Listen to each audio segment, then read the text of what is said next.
Holy shit, I'm sorry I'm late, everyone. Show is just starting now, and I'm just getting here.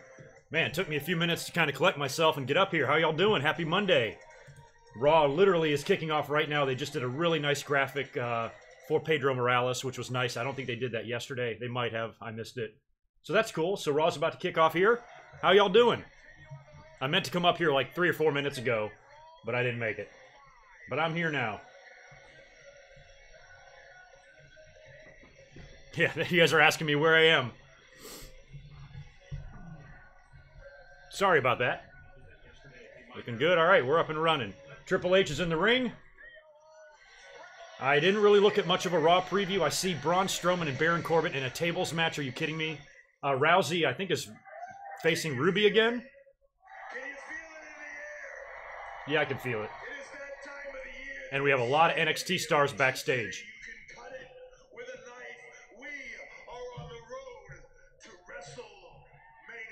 What's going on, everybody? Young Stacks, OJ, Bo, Jose, Donisha, Diehard,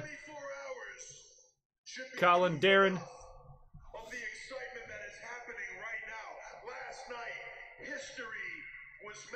Yeah, we got DX going into the Hall of Fame, and that includes China, which it's not what I really had in mind for her, but I will take it. At least she's in.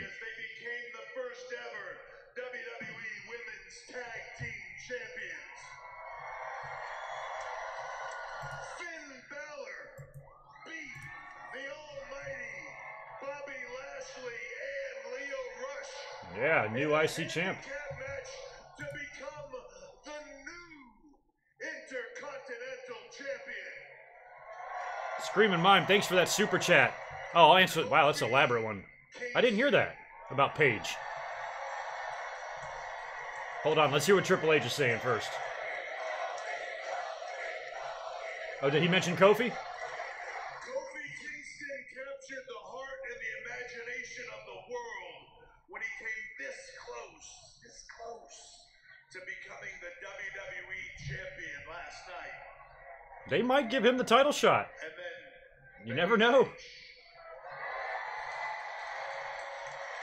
The man came around last night and showed the whole world that she will not let a 60-day suspension or a knee injury prevent her from getting to Charlotte Flair or Ronda Rousey. What's going on, Mike? How you doing, Laura? Corporately, I have to say that sorry, I'm not talking much. I've got to hear what Triple H is saying here. Be arrested and prosecuted.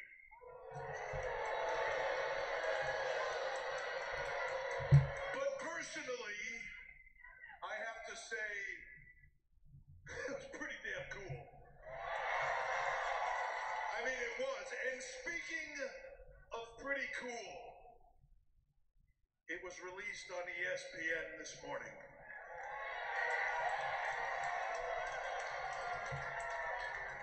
The first of the announced inductees into the WWE Hall of Fame for this year. That's pretty cool, DX, and it's all of them. Everybody, the only person I didn't see in that graphic was Rude. I guess they don't really count him as one.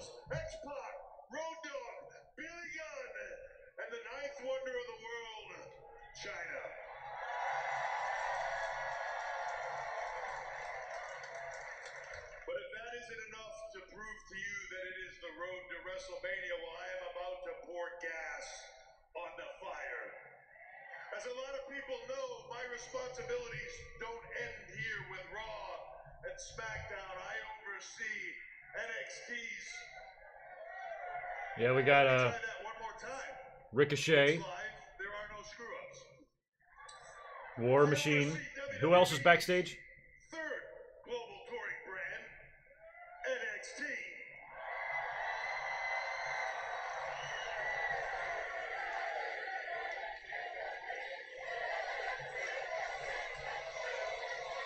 So it is my pleasure right now to introduce you to some people who will be making their debut tonight on Raw.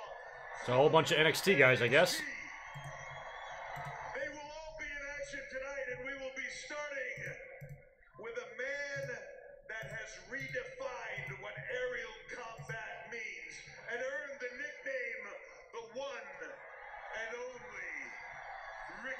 It's an interesting way to open up Raw here. Oh, I thought they were bringing him out. Oh, they're just showing graphics on the screen?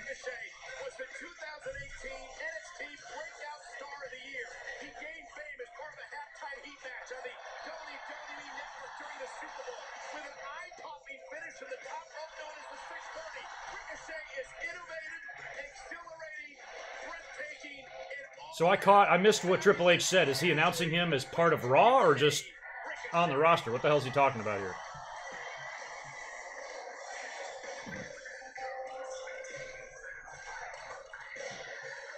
Joey, I did, and I got to email you back. I saw that today, buddy. I got you covered, man.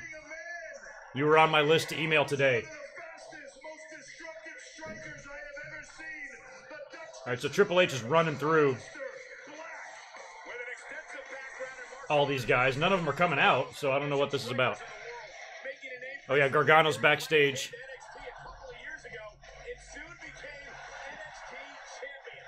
I don't know if they're going to compete tonight or not. I don't even know what this announcement is about. If he's just going through them, or...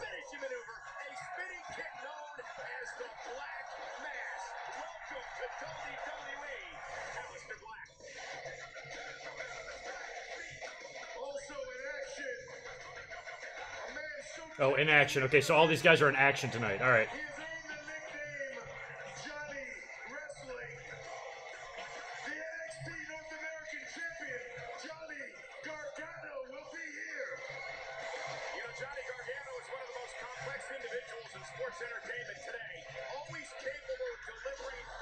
I don't understand why Gargano, though, is being brought up. Being a champion. Who knows? Hey, Barry, what's going on? Thanks for the super chat. Hornswoggle for Hall of Fame? God, that would be a stretch.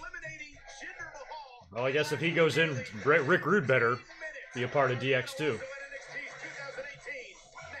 He always wore green.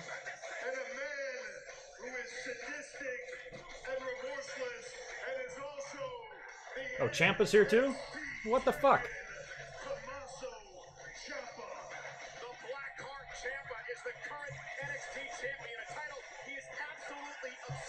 I mean, I think it's great to get to see all these guys, but I don't know why they think this is going to change anything on Raw. Just add more pieces in. They don't have anything planned for them, and they're just there. What's the point of having them there? There is a saying in NXT, the future is now. Well, you will see the future tonight. But right now, all hell is about to break loose. Those tables are there for a reason. Oh, great. It's going to be Strowman and Corbin. Match about to happen right now. Featuring the former general manager of Monday Night Raw, Baron Corbin. Triple H, this is like the longest promo ever. Actually, it's only 9 minutes, but he's talked about a lot.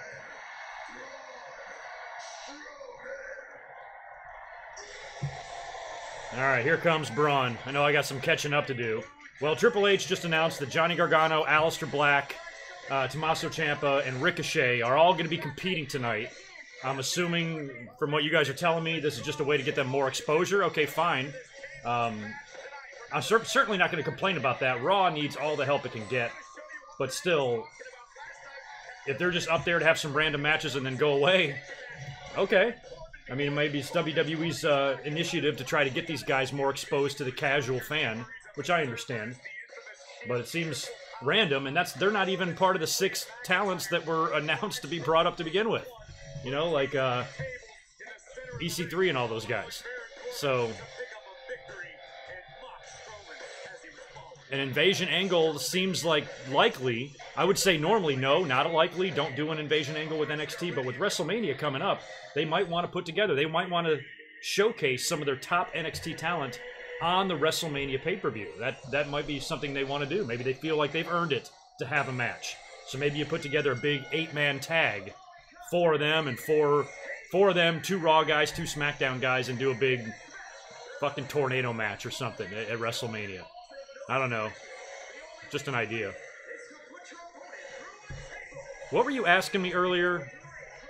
I missed that super chat. Screaming Mime. I didn't see that interview that Paige did. By the way, Baron Corbin's making his entrance, and I hate his theme music. That's why we're talking. Paige said in an interview, WWE didn't hold women back. The fans did. When did she say that? What do you think? Do you think WWE held women back? When? Like back in the day when women sucked? No, WWE didn't hold women back. They just didn't care about the women's division. The women they had there were featured heavily. They weren't being held back. Tori Wilson and Sable and those ladies were just as popular as the WWE champion on the show. You guys know that. Remember back in the Attitude Era? Bikini contests and shit? That's all the fans cared about. So I don't think they were held back. I just don't think WWE took the women's wrestling division seriously. They didn't care. They didn't care about having women's wrestling. But once they did, I don't see them holding anybody back.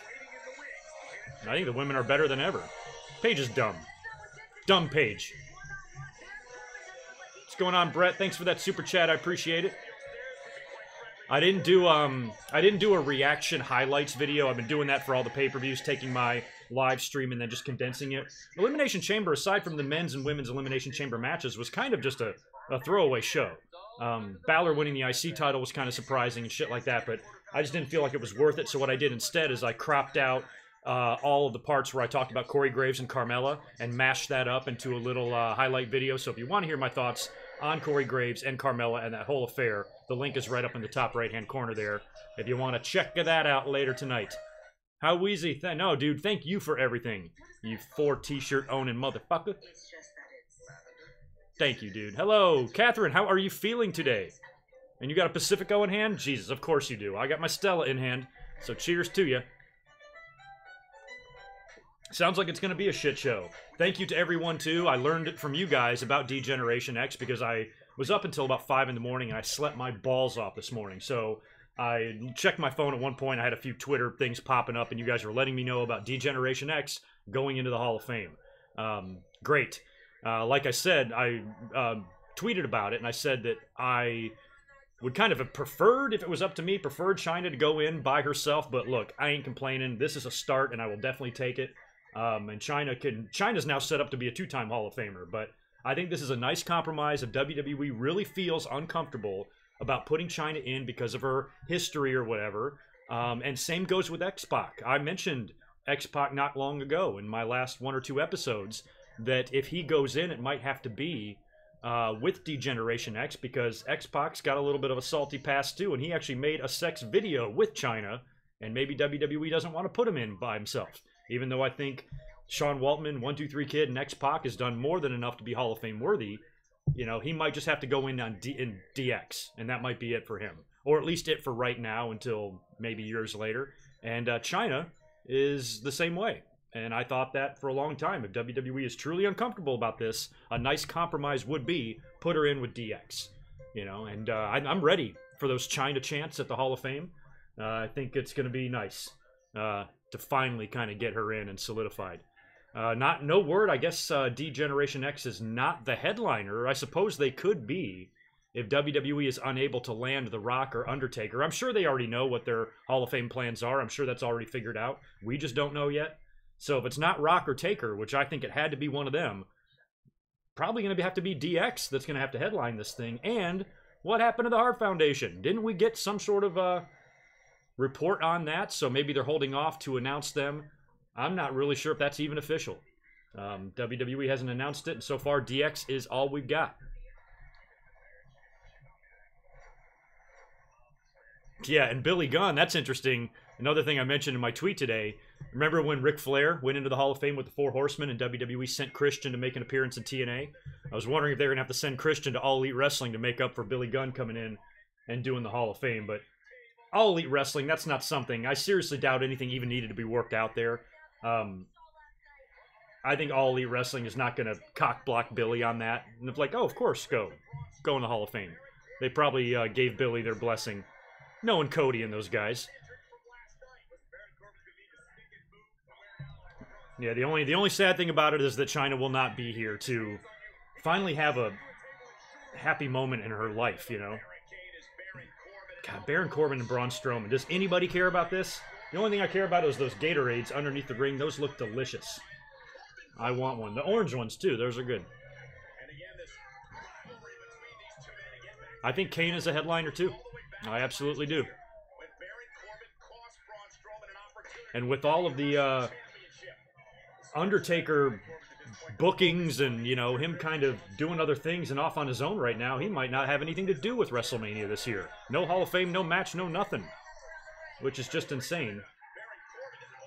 After that whole send-off with Roman Reigns and then coming back, and now he's just going to fizzle away and retire quietly? Really? Wish he just would. I just wish that Roman Reigns match would have been his last match. That's all I fucking needed from him, you know? Did not need him to come back.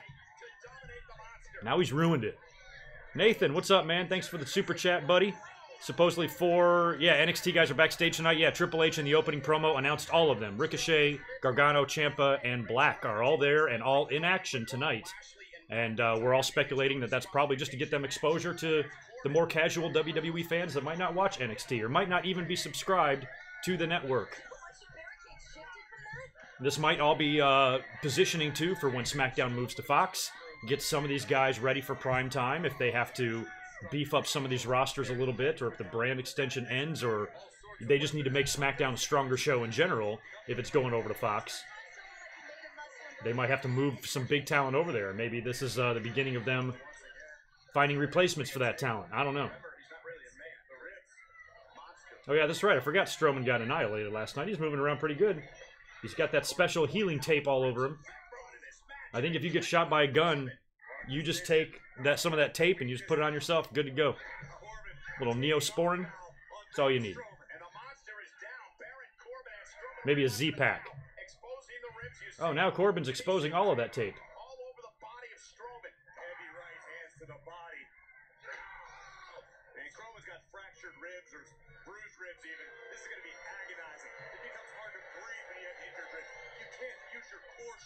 It's a terrible situation. That's a problem with Braun Strowman. Once he's up and moving and he gets that speed on his side, he's unstoppable. But Baron Corbin shut him down straight out the gate. Yeah, that's the one big thing I'm worried about, Catherine, is that when all these guys come in, like those are 4 huge NXT talents, and luckily they're staying in NXT because a couple of them are champions. So I don't think they can be ruined by the main roster. But there's been so many big talents that we thought would be huge on the main roster turned out to do nothing. And I don't want to see any of that stink rub off on these 4 guys. You know, the main roster seems to ruin your mystique and all of that. And I don't know why WWE would want to inject them with that poison. You know what I mean? I just hope they know what they're doing. That's 4 huge talents that, you're right, the writers aren't ready for. But they might not need to be ready for them. If they're just here to showcase these guys, show their talents, have them in matches with no real storyline directions, then I guess no harm done. But if they start putting these guys in dumbass matches, what I'd do is I'd give one of them an upset victory over a champion or something. I'd put the Intercontinental title on one just for shits, and then the Intercontinental title goes down to NXT or something. And then maybe Finn Balor has to chase the NXT title down to NXT. Maybe get an Intercontinental title match at TakeOver. Yay or nay on that? Like, what if it's Balor and Ricochet for the Intercontinental title at TakeOver? Would y'all be into that? Like, WWE might be trying some things. We've all wondered when some of this talent, I mean, aside from Royal Rumbles, we haven't really seen the NXT and WWE talent mix in. Only a couple of times. You know, like when Kevin Owens came in and Sami Zayn and Cesaro were working NXT matches, and, you know, a few things here in Natalya and Charlotte. Couple of instances, but no real full-fledged invasion or, you know, mixing of the talent. So this might be it. The beginning of it. Devs 30, man. Thanks for the $5. You're awesome. If you were forced to get a wrestler's face tattooed on your head, who would it be and why? A wrestler's face tattooed on my head? Like on top of here? I don't know. Probably Brett. Gonna either go with Brett or Iron Sheik. Those will probably be my 2.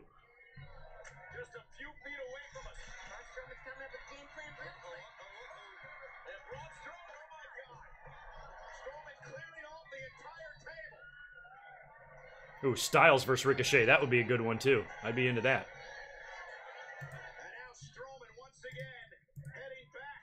I'm I'm not even paying attention to this tables match. You want to know why? Because I don't care.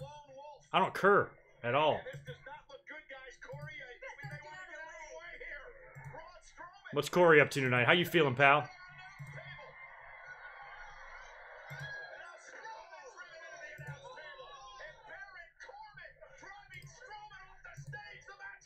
Michael Cole, must you scream at me? What is his problem? Damn, will y'all tweet him, please, and tell him to shut up? I can't do it because he blocked me.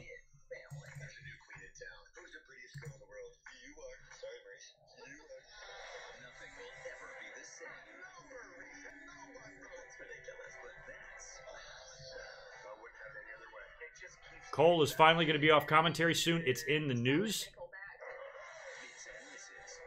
No. Michael Cole, I'm sorry for yelling at you. He's going to retire already? I kind of thought we'd have Michael Cole for another 20 years. Seriously? I'll say this. If he does, I think right now, currently in WWE is probably as good a time as any for him to call it quits. Because there's a whole bunch of good announcers there. With Nigel and Tom Phillips is perfectly capable, I think, of taking the lead. Renee Young and, you know, I think there's people there that could, and Mauro Ranallo, that can easily fill the shoes. It's the first time hearing of this. I didn't see any of this. When was, who's reporting those rumors? Was it an interview? Is it something Michael Cole said?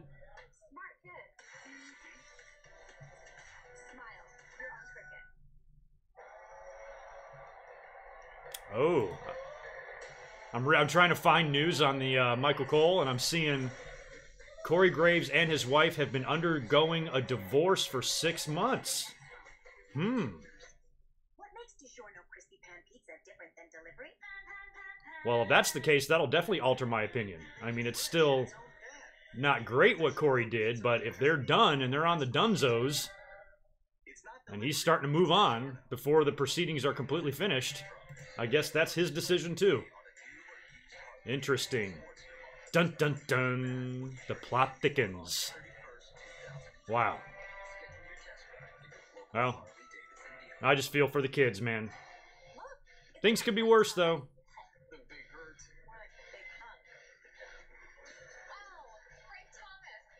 They're still going to be well taken care of, but yeah. Ugh.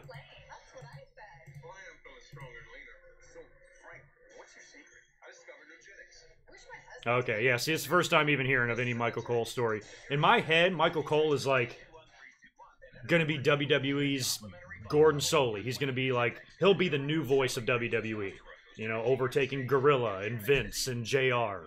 You know, he's now been there. The first time I saw him was 97. That's 22 years. I thought he'd be there another 20. We get 40 years of Michael Cole, at least.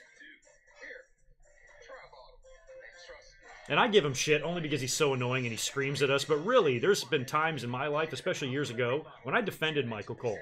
I always thought he was, like, good at his job. He's probably the right guy to have in there because he's somebody that can handle Vince, and Vince can handle him. You know, some guys are just a good fit. Michael Cole is just a good company guy. He's exactly what they want in someone. And, yeah, I find him annoying, but... Yeah, I expect him to be. Yeah, I expect him to be there past Vince's death. You know, that's what I thought. I mean, how many more years of Vince do we have? Is he going to see 90? Or is he going to go at 80? You know? I'd be amazed to see a 95-year-old Vince. Which gives us another 20 years with the guy. So, hope you're patient.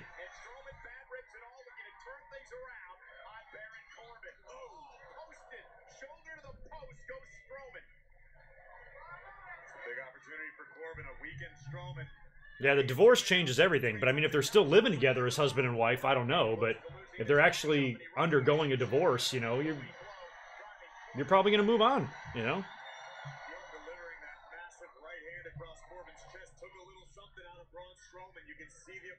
Because she deleted not only all those posts, but I think she deleted her Instagram account in general. Because what it was cracking me up is that Corey seemed so unapologetic about everything, and that one text message screenshot was released where he was talking about Total Divas hitting him up, you know, and she's going to be surprised when she finds out that they're going to turn this into something. Like, he doesn't seem to be saddened by it. He's not denying it either. He's not saying, my wife, I love her, but she's mistaken. Carmella's not saying anything like, this is crazy, I'm so sorry. There was a misunderstanding. We did not sleep together. Corey's wife is mistaken. Nobody's denying anything. So it definitely happened.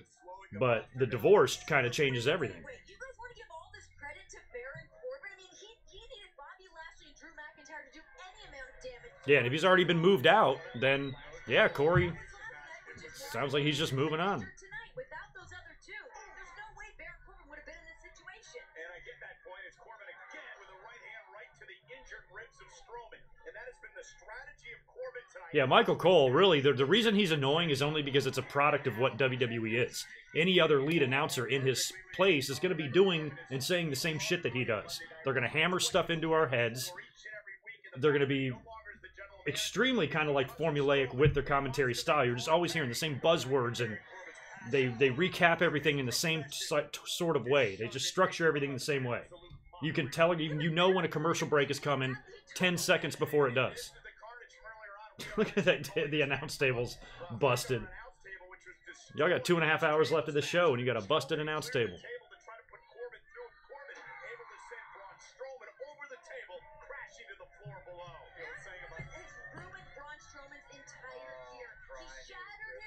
Yeah, I saw Enzo was giving Corey shit. Because Corey, I don't think, likes Enzo. Which I don't like Enzo. The hell with Enzo. That guy has got no business making fun of anybody because he's an idiot. He looks stupid, he acts stupid, he makes stupid music, he does stupid shit. And I think just in general, he's stupid. So, Enzo can go piss up a rope. See, commercial, you can tell. Oh, look out, Corbin, you're about to eat these steps for breakfast. Oh.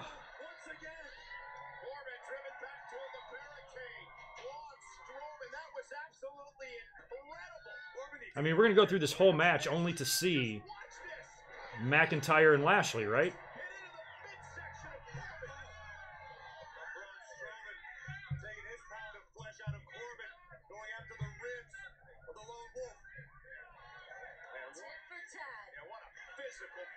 Don't show your face, it's better to show the video. You need to show your face at a job interview and get some money and buy some cable, you cheap bitch.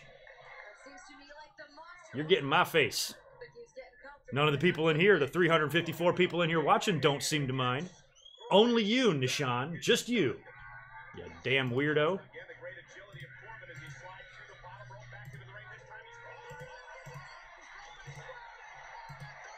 Finally, Corbin goes through the table. So why did Corbin get no help tonight? Or were they banned from ringside or something?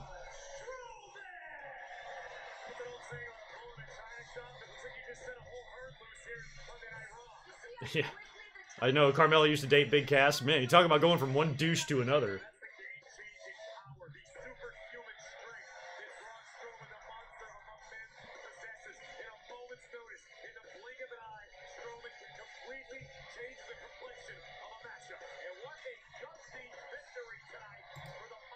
Nope, not capable of shutting up. What'd you click on this video for? You just want dead silence?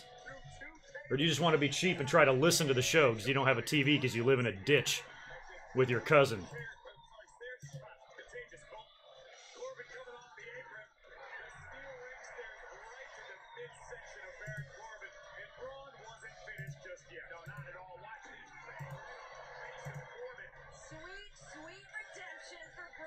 Still wondering who's going to wind up backing up Braun Strowman in this feud with these three guys. It was so kind of weird to see Bobby Lashley turn up in that match after he lost the Intercontinental title.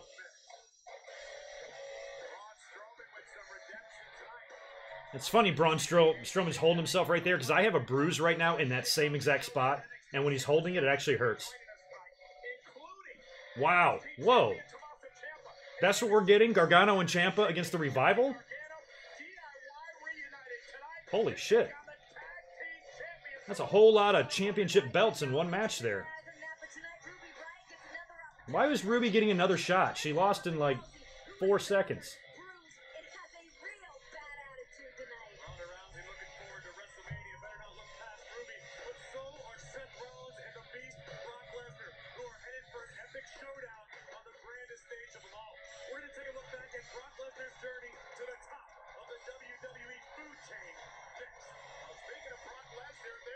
What's Heyman doing? That's interesting. A little, No shortage of history here. Yeah, think about the battles between Strowman and Lesnar in the past.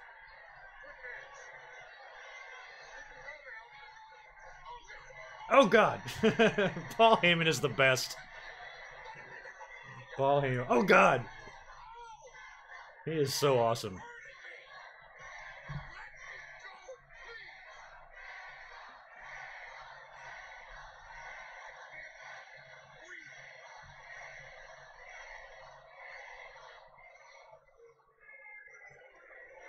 He can still talk. Paul Heyman's here live. What sort of seed was planted there? What's Brock's future plans after WrestleMania? He's sticking around, or is he going to go off for a while? Does Heyman need another guy to manage? Does that mean anything at all? Or does it mean nothing? Heyman's tripping over all the carnage.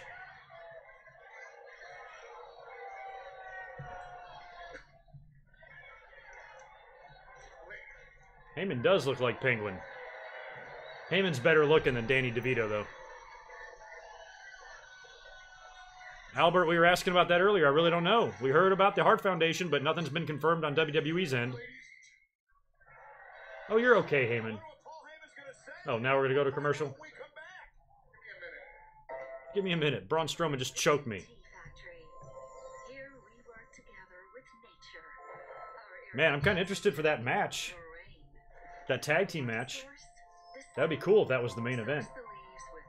I had mentioned that last week when the Revival won the belts. I'm like, if the Revival are frustrated with tag team wrestling and WWE wants to, you know, put the focus on the belts just for 1 week, you know, like, what's the big deal? Raws suck anyway, you know, just give us like an NXT quality tag team title match with Rude and Gable and the Revival.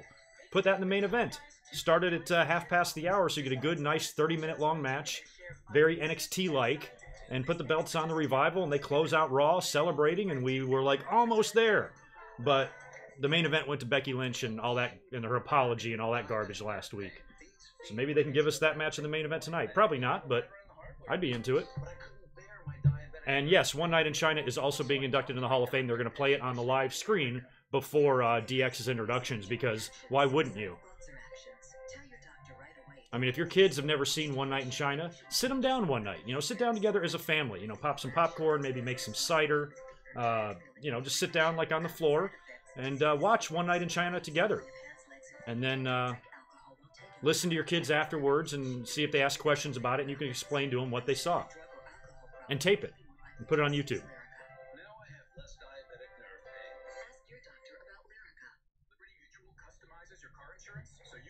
Who do I want as my manager, Heyman or Jim Cornette? In today's wrestling, Heyman. Back in the day, it depends on what territory I'm in. If I'm anywhere in the north, I want Heyman. If I'm anywhere in the south, I want Cornette. And if I'm anywhere in California, I also want Heyman.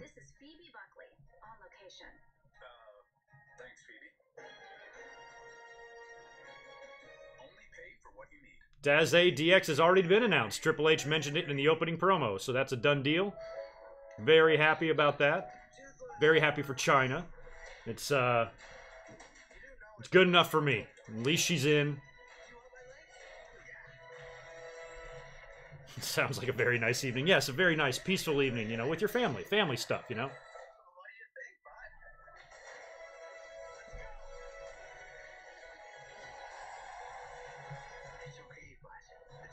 You heard Leo Rush has backstage heat? Well, he's 14, so he's probably likely to say something dumb here and there.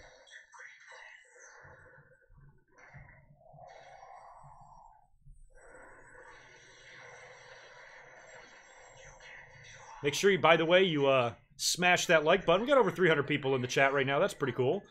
Smash that like button, get us up to at least a couple of hundred here, and make sure you subscribe. I'm up here every Monday, and for pay-per-views reacting.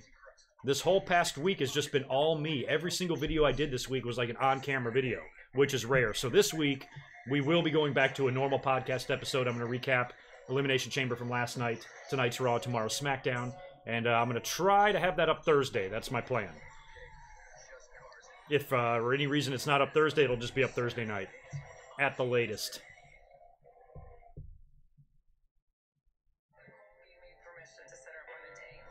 Should WWE do another Super Bowl ad? I'd wait. Like, if I were them, I would do it on Fox. I don't know who has the Super Bowl this year. I don't know if it's Fox or CBS. But whenever Fox has the Super Bowl, hell yeah, do it. They can probably get a good deal. They probably don't need to bother with one this year, but...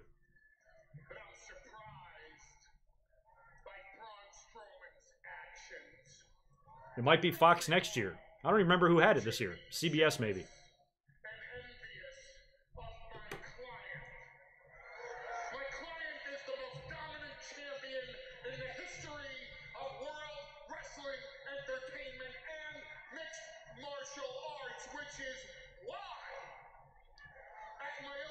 I'm guessing we're getting Seth coming out here at some point, right? Maybe not.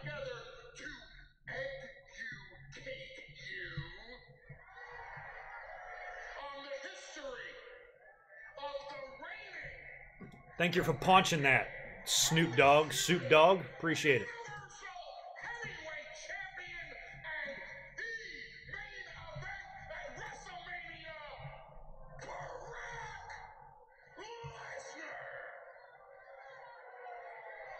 Ladies and gentlemen, my name is Paul. Did Paul Heyman just introduce himself? Of a real life beast. Oh, a video package. Okay. Fox has a Super Bowl in 2020. All right, cool. So next year. CBS had it this year. Okay, cool. Yeah, so totally. They should do a Super Bowl commercial. I bet you they'll have one on Fox next year, for sure.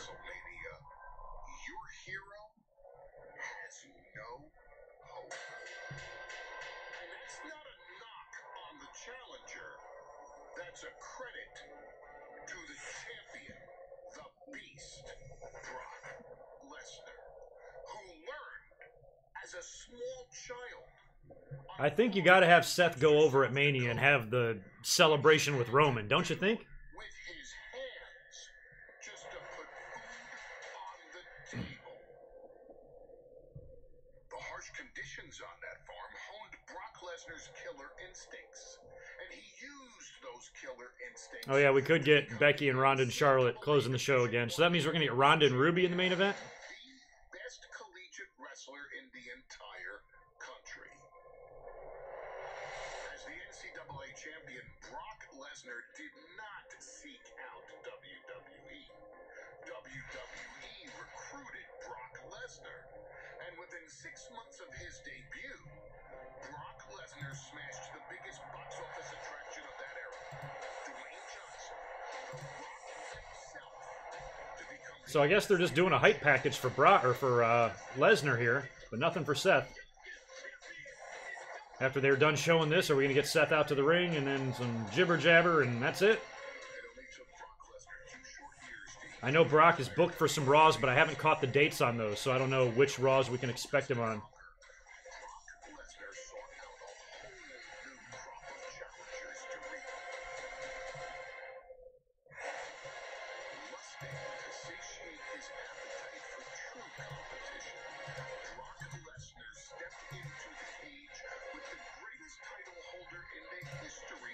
Who was it that lost the other day? Cain Velasquez got, like, lost in just a few seconds, didn't he? Blew out his knee. And Kane's the one that beat Brock, right?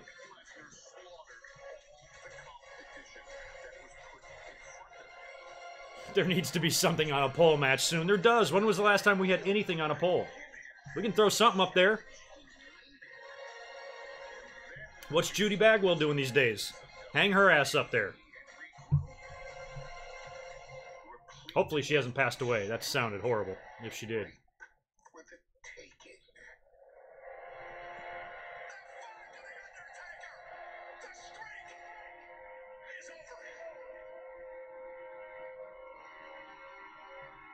Oh, to be continued? Well, we got to go through another half of this? Yeah, we all know that all happened. Just for the record, my client, Brock Lesnar, conquered The Undertaker's undefeated streak at WrestleMania. And you still do that, but just like Seth Rollins... TLC had a pole match last year. What was on the pole? I don't even remember that. Was that the guitar? That was the guitar, wasn't it? Why wasn't that a ladder match? That's dumb. Impromptu. That means on the spot. We do it instantly off the top of my head. Impromptu survey. How many of you actually believe that in his blaze of glory, Seth Rollins will emerge from WrestleMania the Universal Heavyweight Champion? Great.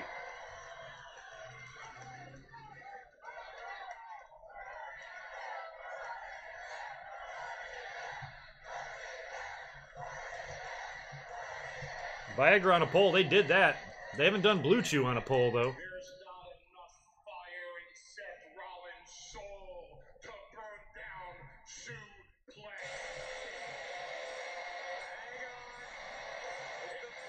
Balor's coming out?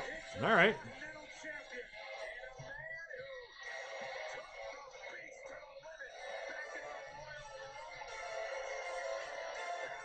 Royal Rumble. I wasn't expecting that last night. I was really shocked by that. I mean, it was a good way to get the belt off of Lashley without him having to lose and all of that, but I actually thought they would have him lose to Finn Balor, maybe at WrestleMania. I thought they'd have like 3 matches. Balor would get screwed over at Elimination Chamber and get screwed over at Fastlane and then return as the Demon at WrestleMania and take the belt. But they gave it to him here instead. And now I'm not even 100% sure if Lashley even gives a shit about winning this belt back because now he's all involved with the Braun Strowman stuff. And now Balor's coming out here to confront Paul Heyman. I'm dizzy.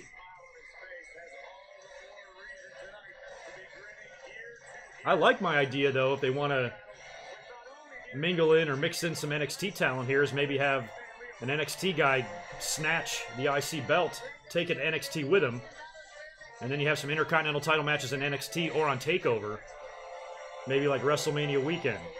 And I think Balor and Ricochet or something like that would be awesome. Oh, commercial. You got a stiffy. Excuse me? Have you got a stiffy? Be the first you. Love your accent. Thank you. So sexy. I am so jealous of you right now. Who is the stunt double in the ring there? It almost looked like Zelina Vega. What you doing? Counting the $1,200 a year I saved when I switched the fam to Metro. Oh yeah, that's smart. Save $1,200 a year over AT&T and Verizon on a great network. Metro by Demon on a pole, yeah. made the original.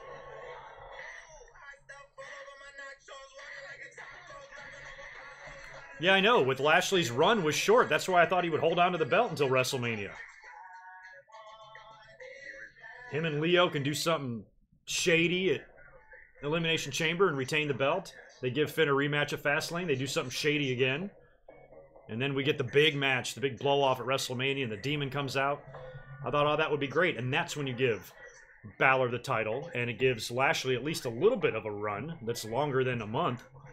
It was Zelina? Ha, thought so. It's not where the seat takes you, but who it makes you. Zelina plays AJ in the movie, okay. $3,000 bonus when you start today. Was she that? Was she good? When did they film that? Was Zelina okay to be a stunt double? I guess she kind of had to be. You couldn't really put somebody out there that the fans are going to really recognize when you're filming that in the audience, but interesting. I remember Canyon was, he was the stunt double for Oliver Platt in the WCW movie. I think the Hardy Boys were in Man on the Moon. I'm trying to think who else did stunt double work. You got a stiffy. Excuse me? Vince Vaughn being in that is just kind of weird. All the time since you had hair. Hey, it's a choice. Yeah, it looks good. Yeah, it's a choice. Psh. So Frank, you the big hurt. Why do you need the chance? After 40, a guy loses free testosterone. Tori Wilson versus Stacy Keibler with me on a pole. Thanks for the $2, Darren Pfeffer. Boy, lucky them. Yes. One of them ladies is going to be real lucky. At GNC. Okay, great. But does it work for you? Oh, yeah. My workouts are incredible now. I'm feeling stronger, more energetic, with a lot more drive. I feel like it's been longer than a year. Because I remember when they did that. I think they did it here in LA. I want to say it was longer than a year. I feel like this movie's been in production since 2006. Award-winning Nugenics by texting Cloud to 321321. Its unique man-boosting formula is powered by Testify. Yeah, Zelina's the perfect size to play that because her and AJ are Leaner, more energetic. teeny weeny. And You'll like the difference too. Samples are not available in stores, so text CLOUT to 331321 for a complimentary bottle. I never saw Nacho Libre, but I always thought that Nacho Libre looked like El Dandy. So it makes sense that he would be in the movie.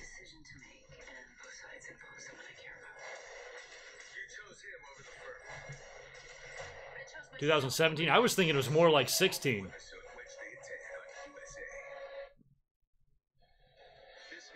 It might have been, was that the same show that The Rock called CM Punk? I think that might have been the same show. Because that happened too. He was out there in the crowd maybe trying to get him ready for to film that. Because the crowd had to be there so they could film that scene. And plus they're working with actresses and stunt doubles and shit. It was probably tough for the crowd to even follow along there. That might have been the same show.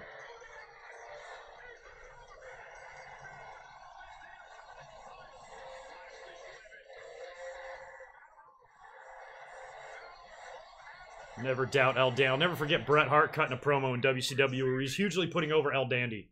He's like, yeah, I'm not really worried about anybody on this roster except for El Dandy. If I can get past him, I'll be all right.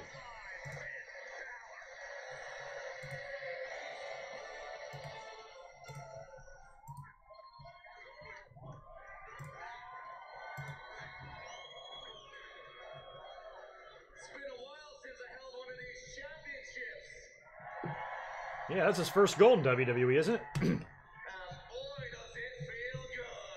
I didn't think I'd find a decent picture of Finn with the IC belt today, but I found a pretty good one.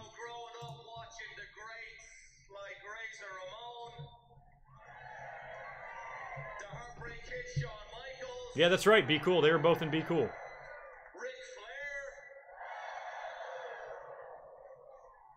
It's been a dream of mine to hold this championship. Yeah, the crowd doesn't seem to give a shit. Where are they? New Orleans? Continue its legacy as your Intercontinental Champion. And I plan on defending this title.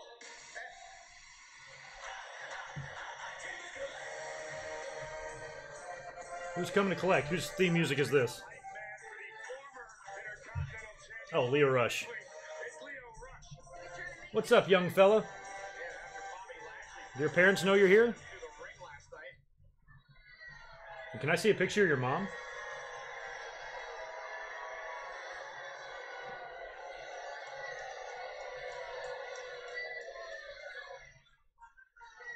You don't deserve to be the Intercontinental Champion.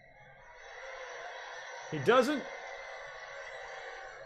Bobby Lashley Did you hear that, Finn? Leo doesn't think you deserve it. be the Intercontinental Champion.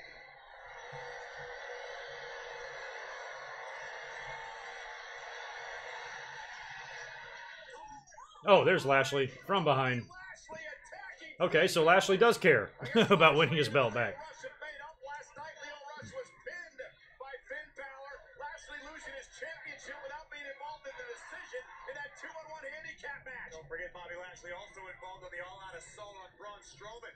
That's an awful lot of black tarp up there in that upper deck. Looks like a pretty weak crowd for Raw tonight, too. 2-on-1 attack again. Leo Rush unloading on Finn Balor. Rush just stomping the Intercontinental Championship into the abdomen of Finn Balor. And Bobby Lashley, in the last 24 hours, most miserable of his career. After losing Yeah, they might have dropped the rematch rule, but that doesn't mean people can't get one. I think maybe sometimes they give them one and sometimes they don't. Leo Rush. I think it's just maybe they're changing the rule that says you have to automatically get a rematch. But in a case like this, if you're looking at this in storyline, Bobby Lashley lost his belt without being pinned. Oh, there's Ricochet. Speak of the devil. So you would think WWE management would give Bobby Lashley a rematch anyway.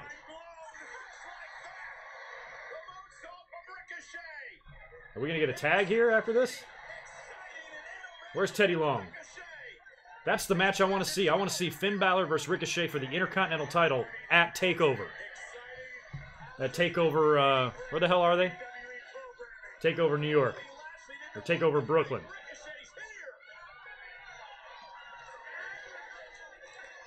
Alright, that's got to be a tag match when we come back from commercial, right? What's up, Kofi? What a week for you, man. I'm starting to think Kofi's going to get a title shot, at least at Fastlane, maybe even at WrestleMania. But I feel like they're going to give him one after that performance. The fans aren't going to tolerate anything less.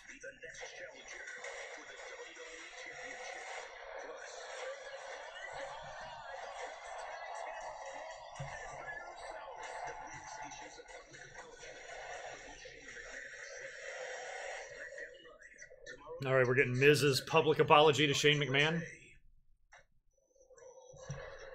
It is raining again. Jesus, I can hear it hitting the window. I got to run back out and run a couple errands tonight. I don't want to go out in the elements. It's sad.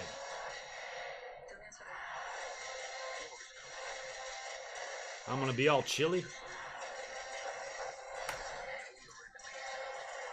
Yeah, this is an impromptu tag I can actually live with.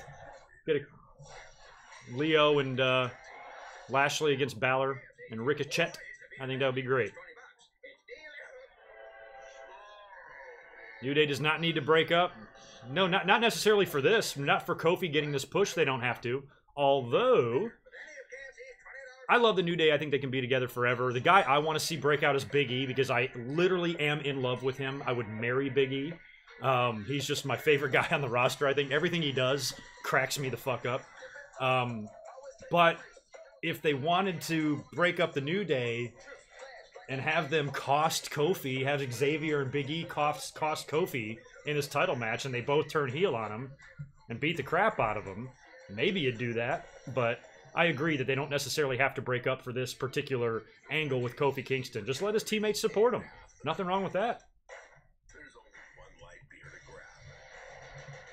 It would be nice if he just had a taste, you know, if he could just lick the WWE title and just have it for a month, have it for 2 months.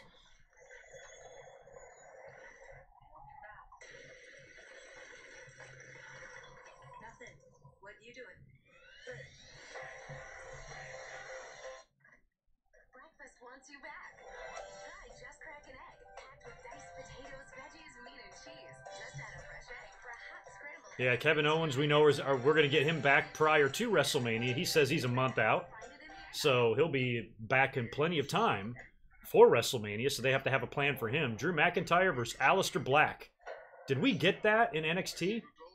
Holy crap, that would be a good match. Holy crap, that would be a good match.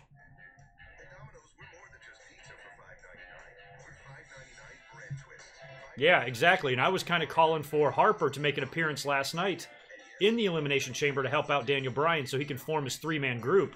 And when he does, now he's got a three-man group right on the other side with the New Day. They could do that. They could do New Day versus the Vegan faction. Or the new Daniel Bryan or Captain Planet, whatever they want to call the group. Maybe they hold off Harper's return for when Kofi gets his title shot at Fastlane. Maybe they do that. Maybe we get Harper interfering. Here's the tag match that we called. Is that Teddy Long refereeing? No, that's not him.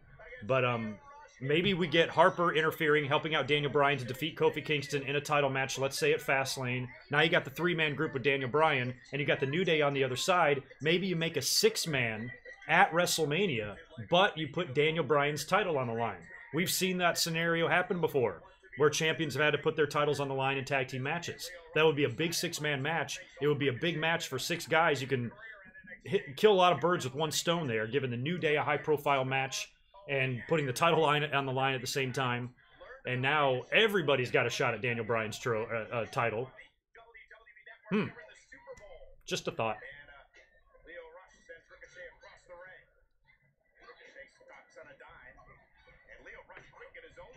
All right, we got Leo and Ricochet making us dizzy in here.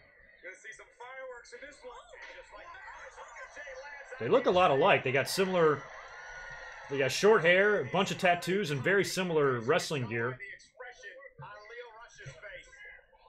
The conversations that I had with Ricochet in the past, his idols, The Rock, Eddie Guerrero, Rey Mysterio, AJ Styles, Evan Bourne, Oh, okay, Drew go. That match was gonna happen, and then Drew got hurt. Okay. Mahal can be champ, but Braun can't. Very good point. WWE superstars. And Lio Rush now trying to regain himself in the corner. Bobby Lashley doesn't exactly Lashley's like, look, dude, first you lost me the Intercontinental title. Gonna ruin 2 nights in a row. I thought they would keep Lashley and Rush together for a while, but it almost seems like they're teasing a little bit of a split here. And at some point, Lashley's going to annihilate him. See if Bobby Lashley keep his motions in check. Oh my God. Saturday might not have been able to scout out The World Wildlife Fund, yeah. And just like that, the power of Lashley takes over. Ricochet's traveled around the globe, and I don't know if he's ever been in the ring with somebody as physically. That would be cool if they could work out some sort. If they could come up with a name for their faction that had the initials WWF. If they could legally do that. And then Daniel Bryan can even call out WWE like, I'm allowed to use the initials WWF, unlike you. Who knows? I wasn't a big fan of the Bludgeon Brothers gimmick either, Aaron Scott. I just thought it was strange. I'm glad it's over. It's smart move for Bobby Lashley. I mean, whether you know anything about Ricochet, you hear anything, you know that he's a high flyer. Clearly, Bobby Lashley's trying to keep him as grounded as possible. Six-man tags. Anything is possible. Yes, Vontae, you're right, but I don't want to see that. Too many belts already, man. WWE can't even give two shits about their current 2 tag team divisions that they have. Now you're going to add a 6-man? It's funny that he has both of those, because last night Lio Rush said that Bobby Lashley was They've a existed Lio was a six. before on the regional level a few times, but I think the last thing, WWE's got so many belts, man. Damn, Marvel, you getting eyes on this? Say, if you didn't believe in superheroes before, you just got eyes on one. And Lio Rush, you hear him saying, telling Bobby to focus. Bobby looks like he's seen a ghost.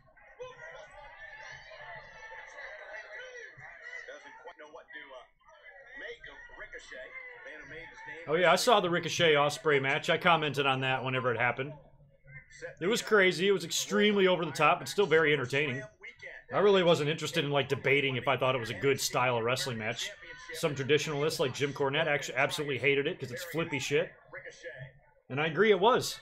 But if you're watching it for flippy shit, then you're getting exactly what you want. I should say Lio Big Rush. from Lio. I'm glad that wrestling has branched out and allowed smaller people. I mean, in the 1980s, Lio Rush would not have a job in professional wrestling. If he did, he'd be setting up the ring, and he's probably too small to do that. It's surprising that Lio wanted Finn Balor, but he's obviously got some dues to pay from last night. And if he was around in the 80s, I guarantee you he'd be a part of that scandal. Finn Balor did say that this And you know which one I'm talking about. much longer than the last one, that when he won the Universal Championship and had to relinquish due to injury 24 hours later. Said he's considered an underdog his entire life. Lashley, Neil doesn't want you on his TV. You can be on my TV. I don't hate you. You're okay with me. You're not my favorite character, but That moment of relinquishing the universe. you can be on my TV anytime. Hard work he's put in to get back here at the spot. Now Bobby Lashley's trying to take it away from them. Can you blame Lashley? Oh, he's going to be humiliated. He lost the tag team handicap match. He was on the advantage side of it. And look at Bobby Lashley. What a suplex cover now on the champion and a kick out at 2. Bobby Lashley. Yeah, right. The King of the Ring 2000. Yep, that's right. I knew there's been matches like that.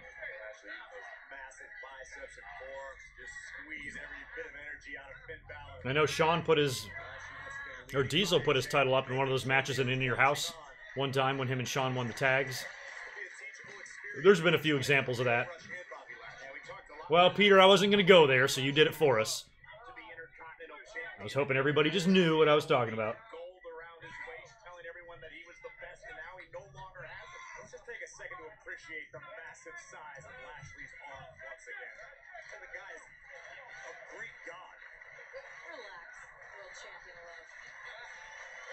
Tremendous physical specimen. What did Renee just call Graves? His way back to his Did she just call him the world champion of love? with Lashley. That's hilarious. Planted it face first. Lashley is ferocious By tonight. Bobby, near fall.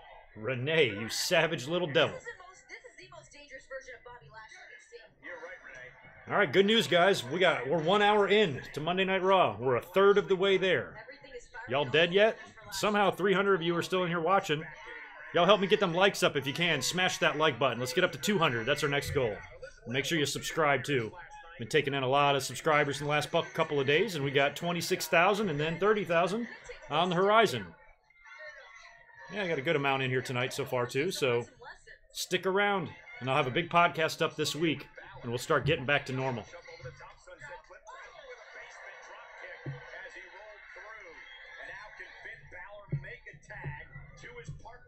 Yeah, that In Your House match was fun. Owen Hart like didn't make it, and they didn't even have like Owen was. I think Oj might have been being born at that time, and he was late getting to the building. So when like Shawn, I don't even think he had his belt because Shawn and Diesel won the tag titles, but they only had the one belt to hold up. It was really weird. And Bulldog took the finish, but because he replaced Owen, and then they wound up stripping Diesel and Shawn. So the whole match was pointless. I want my $20 back, WWE, because I paid $20 for that In Your House. Fucking ripoff.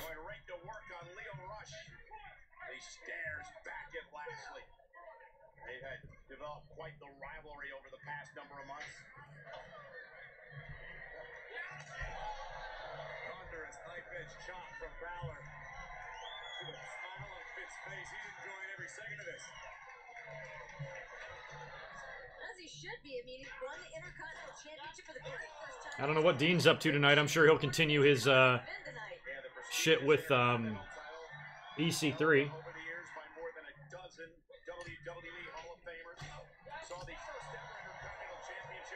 No, Marcus, no watch-alongs this week. I think I'm going to reserve those for like pay-per-views, like the week before pay-per-views. I'll try to do those, and I'm going to have a couple of them planned for WrestleMania. So that week I'm going to do at least one watch-along, probably a couple, though. I might do a couple of WrestleMania-like matches, and then I might do one complete WrestleMania pay-per-view. All to be done, all to be kind of released, you know, a few days leading up to WrestleMania. I want to review a couple of the Slammy Awards shows as well. I got an April 1st video. I'll do maybe a Q&A, and I'll do a bunch of live streams. It's going to be a busy week.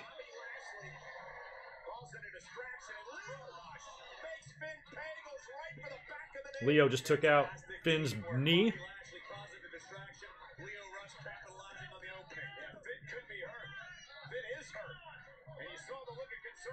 Is there a jelly bean on the floor? Can I have it? Y'all see the jelly bean?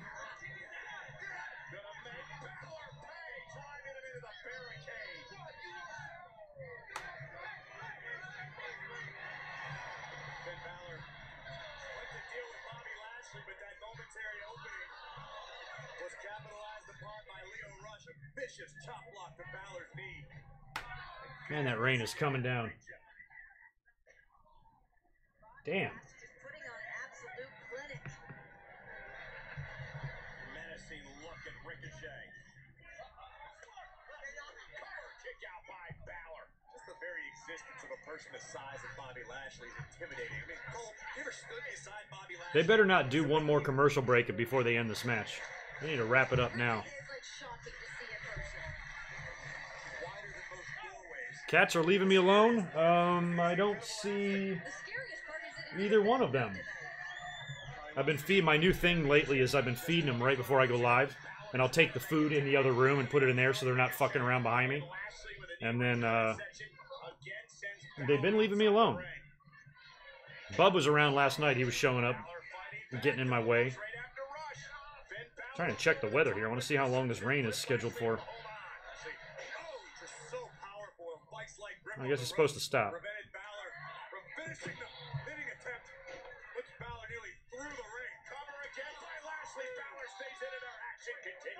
Ah, commercial.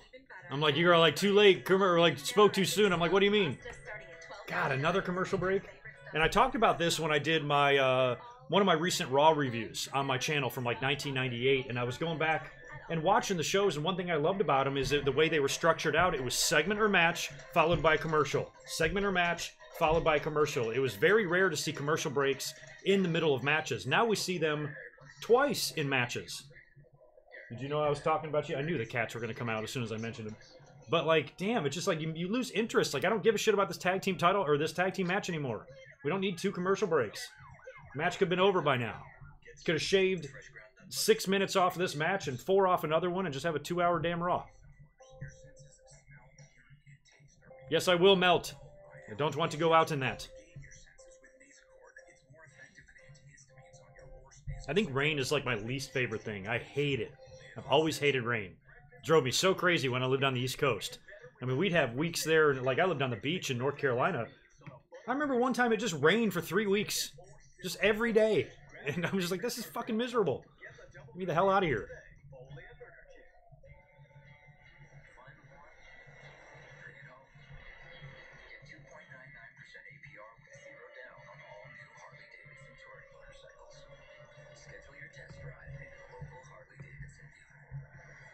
Yeah, if you're going to have a 3-hour show, you're going to have a certain amount of commercial breaks in it. I just hate the way they feel like they just interrupt the flow of the show a lot.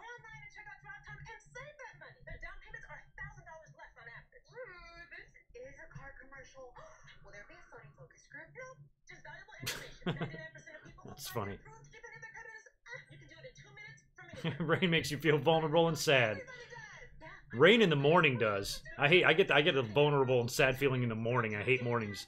But yeah, rain here is sometimes welcomed. We've just been getting a lot of it here lately because it's so rare here. But last couple of weeks it's been raining a lot.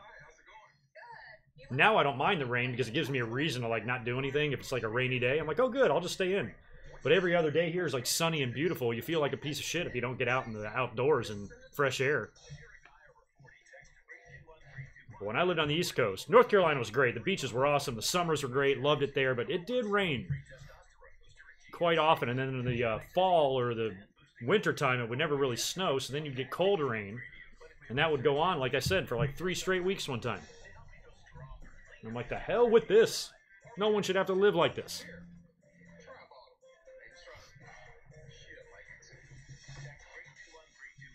Yeah, see? North Carolina's loving their rain. Where do you live, Blue Falcondor? In NC.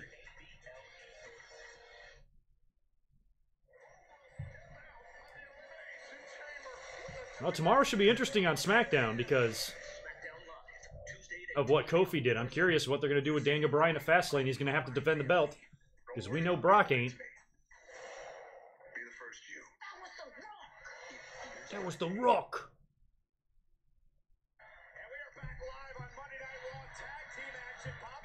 Match is still going on.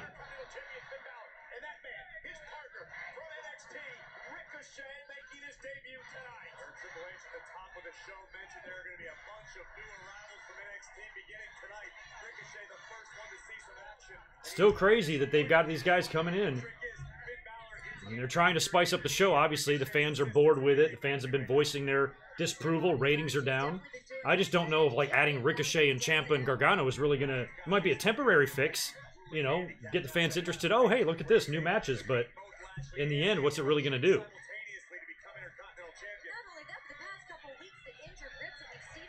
WWE these days, it seems like they've been into the short gain instead of the long return. You know, that seems to be their philosophy. Thanks for the super chat, Jordan. We were speculating on that. I mean, DX, I don't know if they're necessarily the headliners, but they're the first ones to be announced, and generally the first ones announced are the headliners. And I think as a group, they definitely are headline-worthy. And so WWE might be going with them. I thought it would be Taker or Rock. I thought it absolutely had to be one of them. Looks like it's going to be DX now. I think there's still room to do a headliner. They could bring in Rock or somebody and have DX go in on the underneath since it is a group and not one person, but knowing WWE, DX is it. They are the headline act for the Hall of Fame. And no Taker at all for WrestleMania. Which to me is okay. If he wasn't going to retire, then I don't want to see him have a match. I'm tired of him. Can't believe I'm saying that, but I just am. I felt uncomfortable ever since he came back after the Roman Reigns match. Feel like he tarnished my respect for him a little bit. He seems to be greedy. He seems to be turning into the type of wrestler that he used to criticize. I mean, how much money do you need? You know? Like, why do you constantly have to come back for like these big paydays? You're set for life. Your kids are set for life. Your kids' kids are set for life. You know? I just don't understand why people need so much money. And when they have so much, all they want is more. Fucking relax, retire, chill. Live the good life. You've earned it. Alright, this tag match is still going on.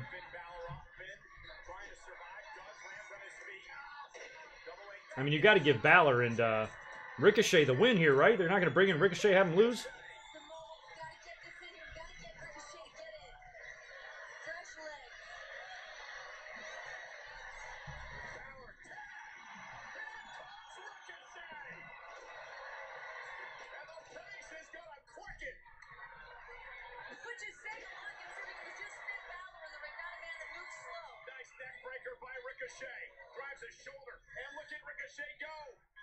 I love that WWE is allowing that Vince is better than Goodell sign. Did you see that?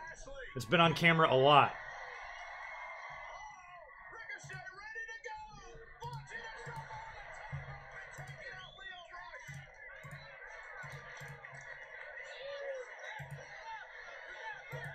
Easy, Bobby Lashley. Oh, he's chasing Ricochet. Look out.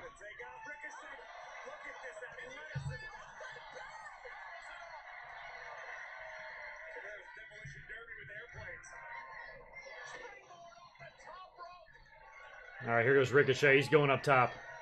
He's going to do his 960 or whatever the hell it is.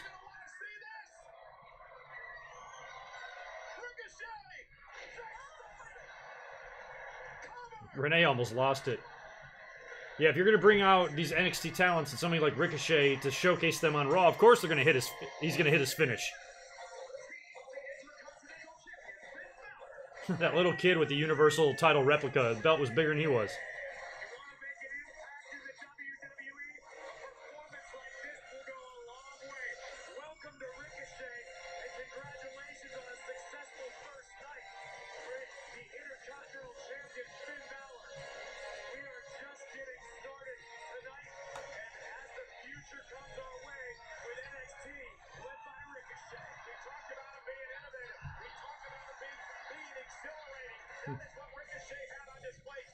Would you say, Catherine, you do your best to block them? Yeah, I think I'm the only one that can block a channel, and all the ones that are spamming, I go over and block them. You guys are good at removing the comments, and then I'll just go in and block them after that, provided I see it. I used to think mods could block, but you guys can't. Only I have the power to block. I am the one. Just call me Lord. Lord GoodMicWork.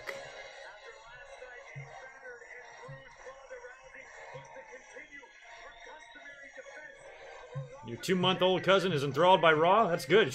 He or she's getting a quicker start than I was.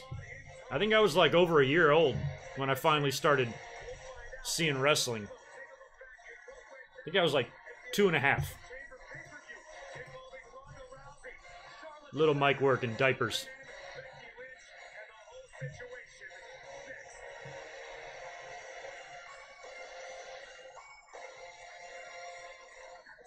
Natalia, you turned my underwear into a dress. How did you do that?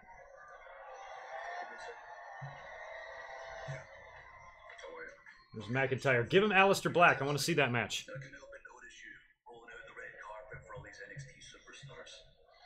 And when I first got here, I told you I would do whatever it takes to prove myself. If Seth Rollins has Brock Lesnar, give me Seth Rollins. I want to main event WrestleMania. Let me prove it to you. You want Seth Rollins? There's Ambrose. I'm not doing anything tonight. What about me? Damn. Damn, Johnny Good. You slapped the hell out of Drew McIntyre. And Drew, you didn't do anything? He isn't Stephanie. You still want Seth, or you want me to change that over to Dean Ambrose? That's actually pretty funny. So you still want Seth Rollins, or should I change that to Dean Ambrose? That's hilarious. Wait until you meet theirs. It's all fake, anyways.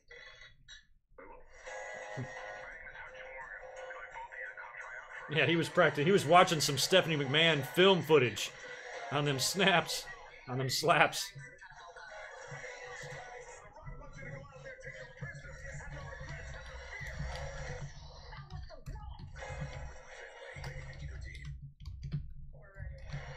Damn, that rain is coming down.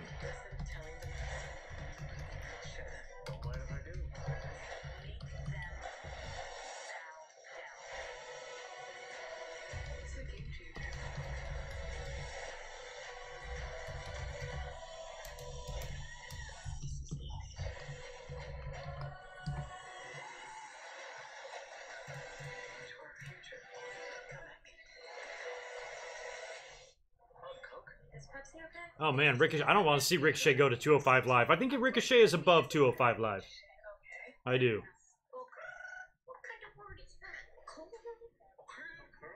I agree, Joey G. I do.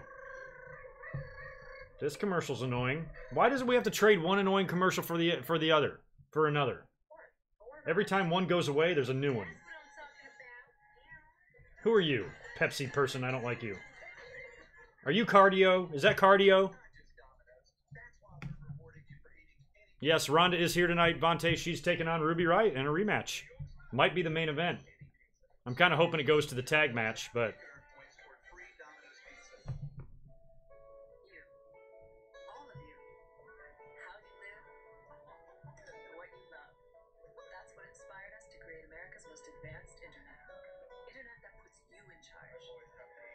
Dan, do not use the word retired with so much certainty about any wrestler. I think Taker, as long as he's alive, this fucker is going to get in the ring. It was cardio. I knew it. I call her cardio. Because I've never heard a song of hers, don't know anything about her. I did see a clip on Twitter of like her accepting her Grammy or whatever. She sounds like an idiot. Like she was like, yeah. Like she didn't even know she didn't sound like intelligent at all. So I'm like, ew. But I don't listen to that type of music, so I wouldn't know.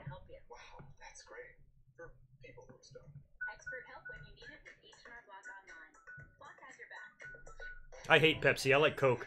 And I'm from North Carolina. I'm supposed to like Pepsi. I think Pepsi's ill. I'm a Coke man.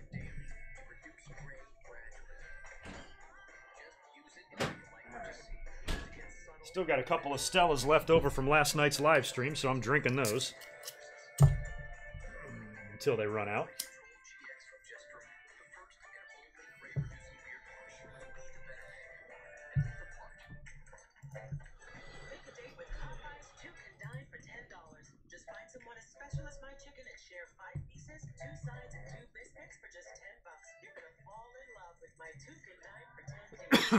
Well, I'm going to let Undertaker tell me he's retired and not Dave Meltzer. And he may very well have. I just think that's a waste. He just had that moment, the hat and the gloves, and put him down in the ring, and then you just come back and just fizzle away? And is he really going to turn down another Saudi Arabia payday? Maybe he comes back and works Saudi Arabia. Apparently that Crown Prince loves all those old guys. You think Undertaker's going to say, oh, you know what, WWE, keep your $1 million.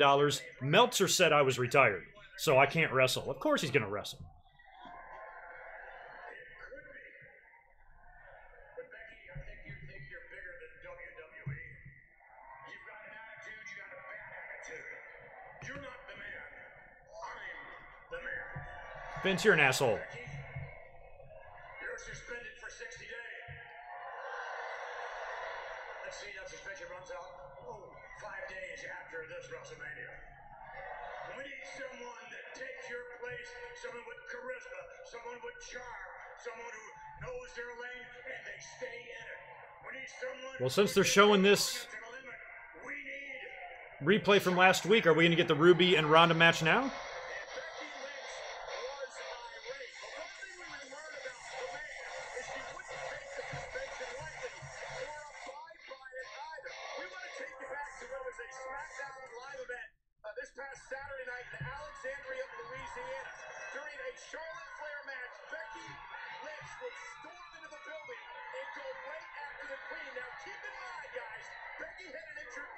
She was just cleared medically quickly by WWE doctors when she went in for this attack. Unannounced, uninvited. Well, if The Undertaker is done, at least at WrestleMania, at least his last 2 victories came over Roman and Cena. That ain't too shabby. I just think the Roman one should have been it. I think the CM Punk match should have been it. Or the Brock match should have been it. Once he was 20-0, I thought that's all he needed. That would have been the Triple H match. That would have been the Hell in the Cell. Ronda Rousey will defend her Raw Women's Championship against Ruby Riott. Charlotte Flair looks on. Odds are one of these two women she will face for the Raw Women's title. I was surprised we saw such a quick squash because Ronda sold for everybody, including Nikki Bella. Nikki Bella, like, gave her a run for her money. You know, and here she's breaking Ruby Riott's arm in 9 seconds. What the shit is that? Charlotte Flair calls herself the backbone of the division. She's gonna have to take on the rowdiest woman here in WWE at the main event of WrestleMania. It's the grandest stage of them all. Drive a truck of liquid. Which kind of liquid should Becky drive in? I don't want to know.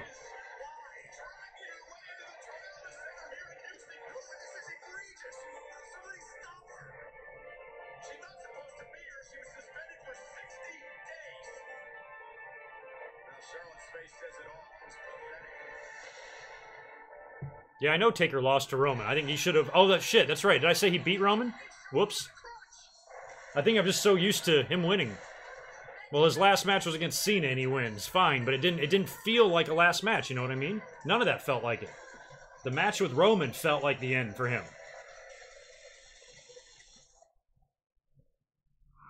I mean, even ESPN was reporting that The Undertaker retired and all of that. And then once he realized there's more money to be made, he's like, ah, never mind. I'm like, come on, Undertaker, I want to respect you. You're making it real hard. That was great last night. Becky wore them out. Ronda's head was cut. Charlotte was all cut up all over her arms.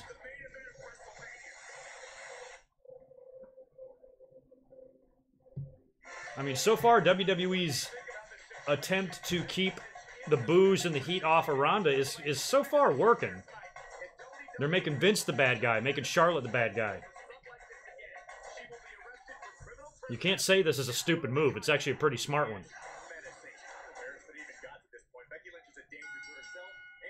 Corey Graves.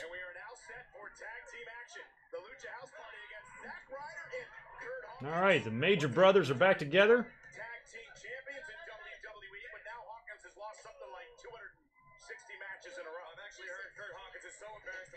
Are they inflating Hawkins' record the way they did Goldberg's, or is that actually legit? Like, if they count house shows, has he really lost 260 times? There's no way. When did he come back in?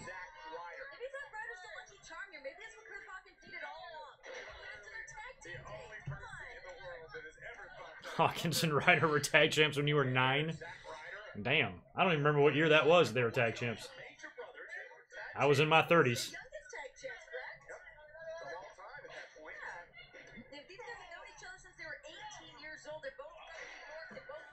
Ronda's a disaster on the mic. Not always. She's hit or miss. She's had her moments, but she's definitely... She can use some work. I ain't gonna argue with that. I think there's worse on the mic than her.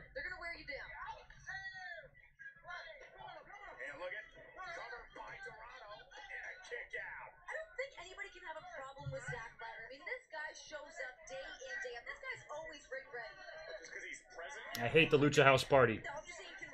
I don't mind, like, 3 luchadors together in a faction. I think that's great, but do they need piñatas? And super soakers and light brights? I mean, what the F?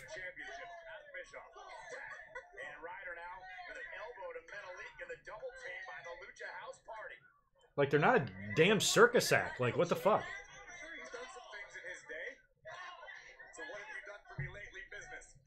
Yeah, Razor Demon, I agree with you. This is definitely a lot more exciting than the dead crowd from Monday Night Raw tonight.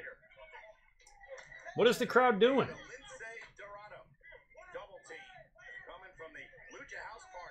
Were they handing out porn at the entrance? 2008 was when they were champions? 2008, damn, 11 years ago. I was about 2 years away from moving here. What a right hand from Hawkins. I like Bobby Lashley likes to have fun. You saw that earlier. And look at Hawkins go. He likes to have fun when he's winning. He's just a sore loser. Thanks, Nick. I think I'm more flattered that you think I'm a celebrity than the fact that you have a crush on me. This is the athleticism we've been I don't think you can classify me as that. You can call me you're my favorite weird YouTube dork crush. You can call me that. That's probably more accurate than celebrity. Yeah, Catherine, they need a Gatorade. As a matter of fact, there's some Gatorade right under the ring. On the side with the WrestleMania sign. It's the orange kind. Give some of that to the crowd. It's got electrolytes. Oh, Corey referenced the unfun crowd. I didn't hear that.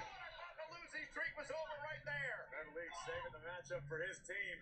Ryder looking to dispatch of Red League over the top to the floor. Beautiful drop kick from Dorado. Moved right to the ear. This could be an opening for Hawkins. I think Kurt Hawkins knows quite what to do here. They're handing out One Night in China. Well, probably not DVDs because you can't watch them. They're probably handing out free downloads. Oh, Hawkins. Poor Kurt. Look at Zack Ryder. He's like, motherfucker.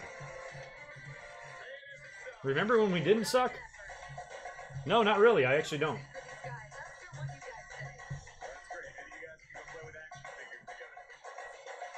All right, Hawkins, just chill out.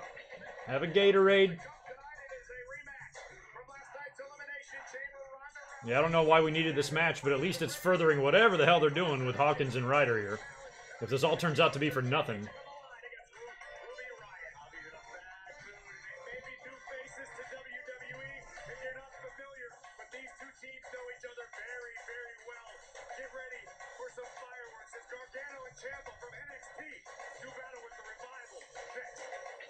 Y'all gotta help me out because I'm stupid. We got DIY and Revival matches, right? In NXT?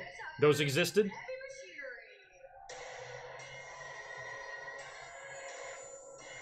Charlie, do you have your initials on your belt? Does it really say CC? Alright, Heavy Machinery.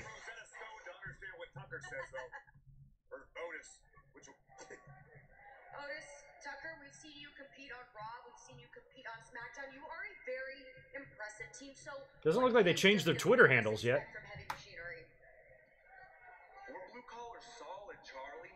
We're known to get the job done. We ain't afraid to work hard. Shut up and let Otis talk. Getting a nice sweat in the gym and following it up with a massive plate of red meat. Steaks and weights, Chucky. Steaks and weights. Well, one thing is for sure, and that is the Raw Tag Team division is heating up. Yeah, thank you. I knew we did. You have your sights set on a particular. We're ready for anyone. Yeah, I thought the Undertaker beat Roman Reigns, so don't ask me about anything. I have his back outside the ring. Don't challenge me to trivia. You'll win. Inside. I got your back, big brother. You happy with that Keith who must look like? Maybe a volume, but Hang on a second. The joint's about to get clapped. Here's Lacey Evans again. Last night she just walked out in Elimination Chamber and then walked away. I don't like the gimmick. I don't get it. Look at me and my outfits. I don't give a shit what you wear. Wear whatever you want. And then she's gonna leave again.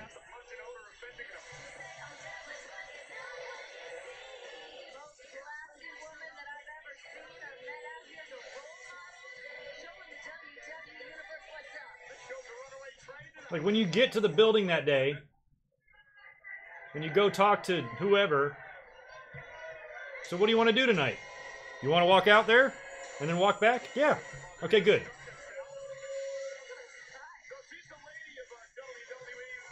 Otis looks like that Bundy LJN figure, I'll tell you what. It's uncanny. Except for the hair.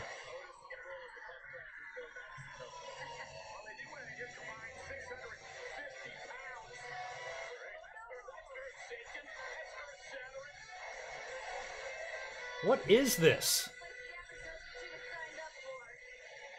Is that what they do? They walk like bushwhackers? Are they gonna lick Lacey? Please don't. Okay, commercial. All right. Another pointless segment.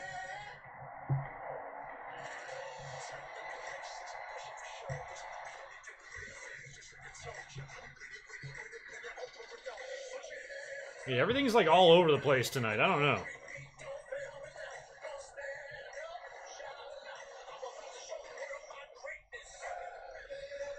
Matt Riddle said NXT roster is better than Raw or something like that.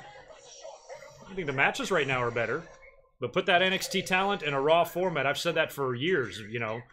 NXT is great because we get it in little doses. We get a 1 hour show a week or whatever it is. We don't get as many pay-per-views, not nearly as much. And the pay-per-views we do get are small.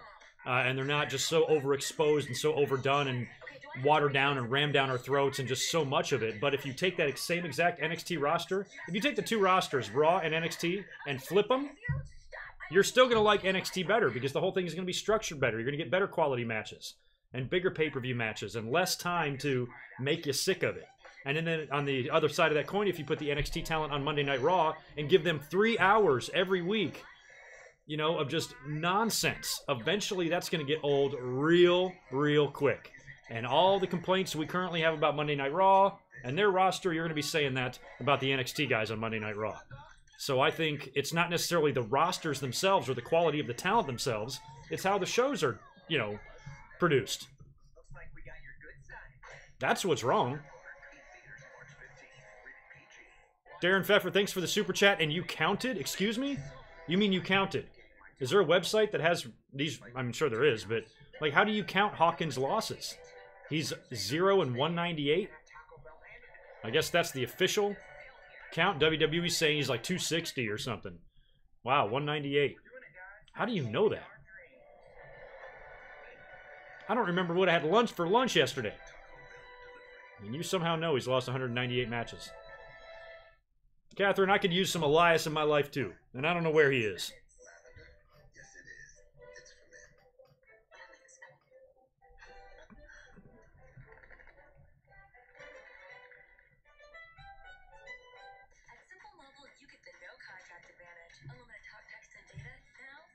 What's going on, Gregory? We've got a couple of Gregorys in here.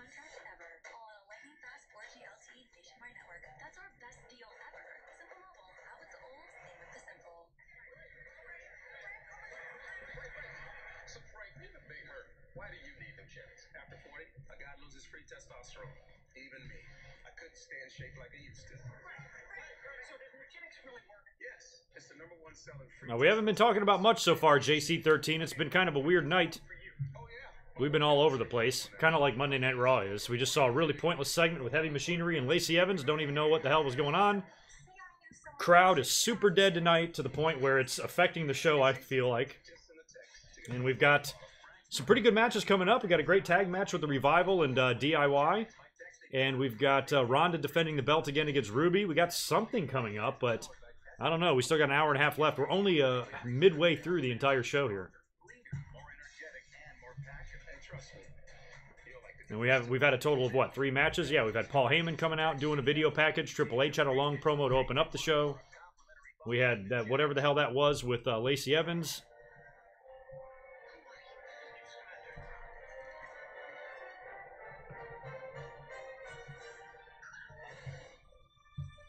Oh, okay, cool. Well, thanks for another one, Darren. I appreciate that super chat as well. Pro Fight DB. Last win versus Apollo. Wow. Almost 2.5 years ago. November of 2016. Holy crap. So he's been back that long?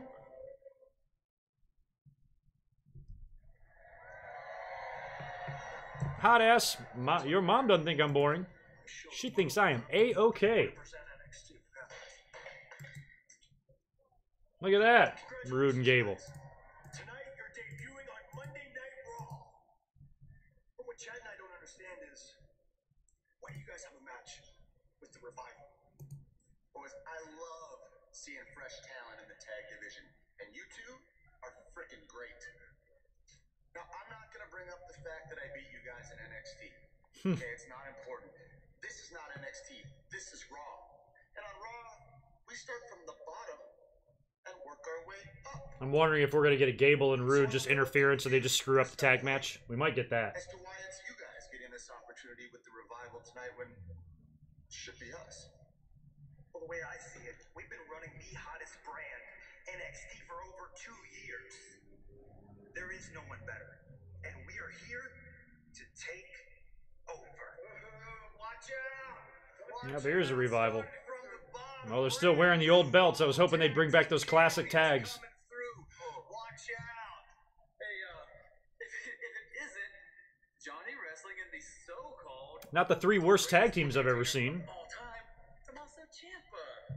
It's been a while. I like that even in a suit, Chad Gable still wears a headband. Just back in the day, boys. We're not here looking for your respect. No, we're here to make an impression at your expense. So good luck, boys. Look, Jack, we're the revival. We don't need luck. I am unaware of Ciampa's beard washing schedule. I don't know what day he normally does it. I'm thinking it's a weekly thing. All right, the match is up now, I guess. All right, cool. Think the Revival's a little bit nervous seeing Ciampa Gargano here in the hall? Revival have been waiting for these opportunities their entire career. They're finally at the top of the mountain where they belong. Sucks that we have to have this match in front of such a dead audience.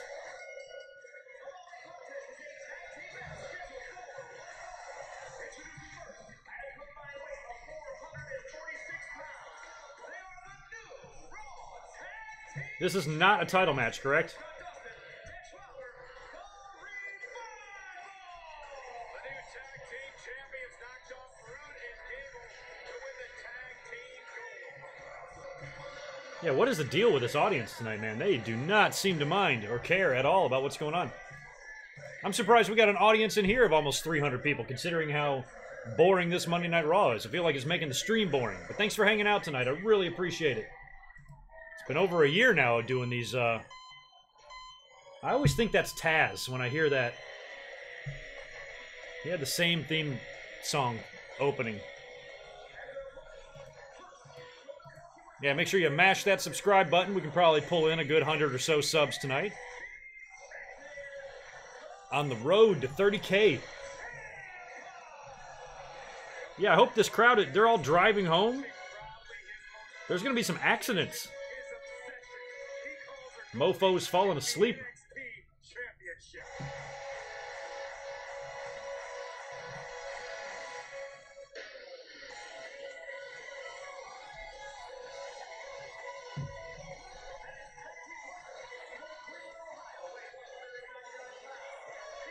Gargano's from Cleveland. Where's Ciampa from?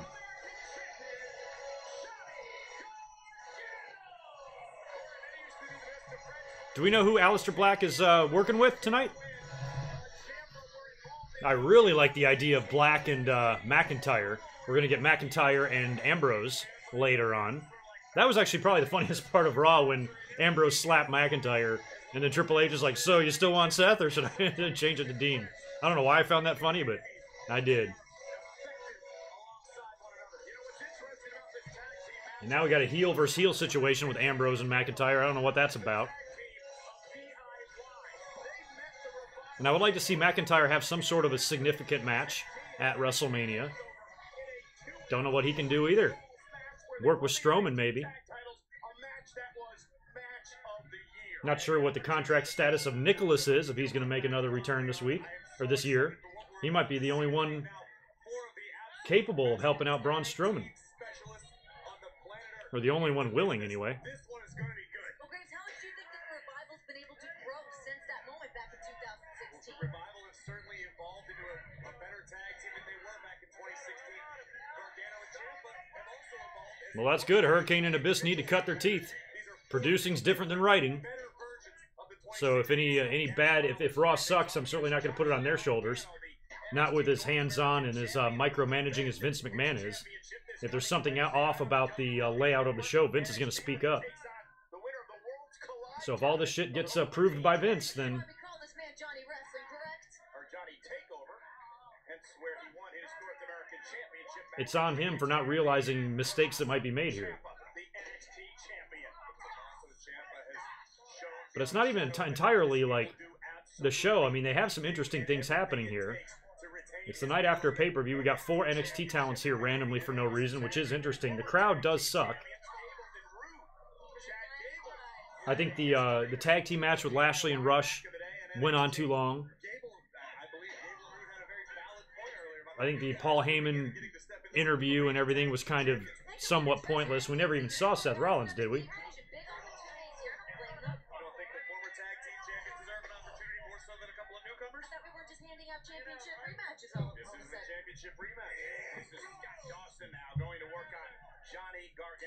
Thank you, Bunthin Kong. I'm glad you enjoy the live stream. We're glad to have you. Make sure you subscribe so you can be here every week. Sometimes it's the only thing that gets us through this. Raws can be brutal sometimes, so at least we have each other. That was the genesis. That was how this stream started. Is that I was sitting here every week live tweeting to Raw, and I was falling asleep through half of it, and I was getting lazy on my notes because I didn't care, and I'm like, man, if I want to stay interested in Raw and actually watch the whole thing, I should stream my reaction. Just hang out with you guys. That way I can chat and stay alert, and if I'm bored, I can just talk to you guys. And it helps. We help each other out like that.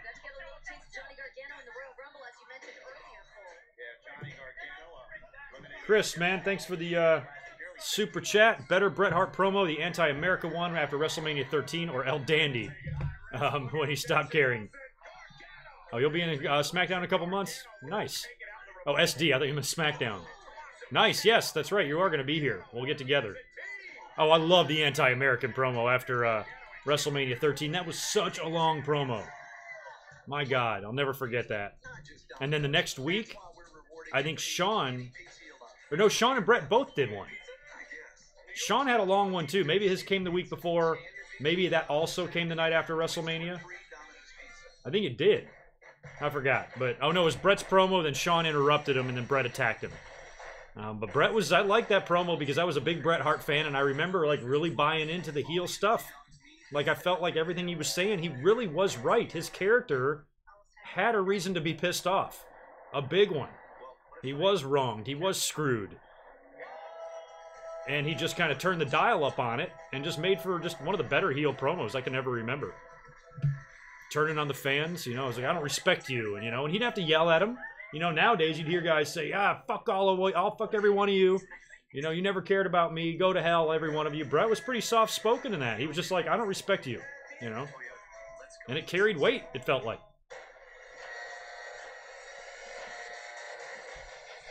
Hopefully when we get back to commercial here, we can start getting this match cooking and the fans will actually start caring, because this is a great tag team match that we're in the middle of here.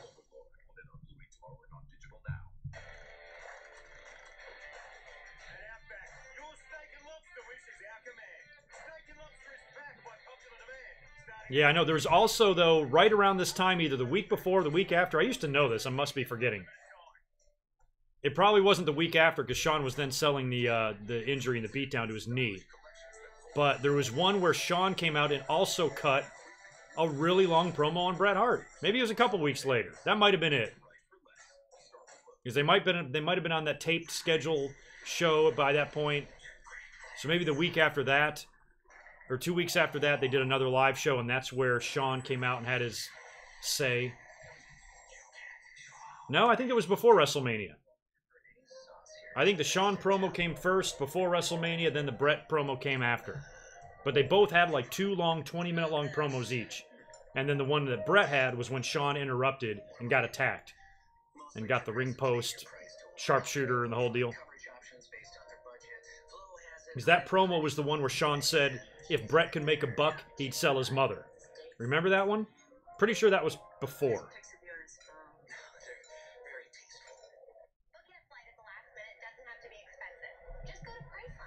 And then I think the Go Home Raw was Bret's freakout.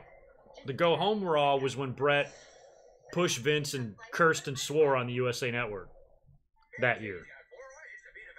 I still have that unedited version. I taped that show that night, and all of the shits and the goddammits made it through. They didn't get bleeped. So there's some versions that exist online where Bret's bleeped, but I got the real deal.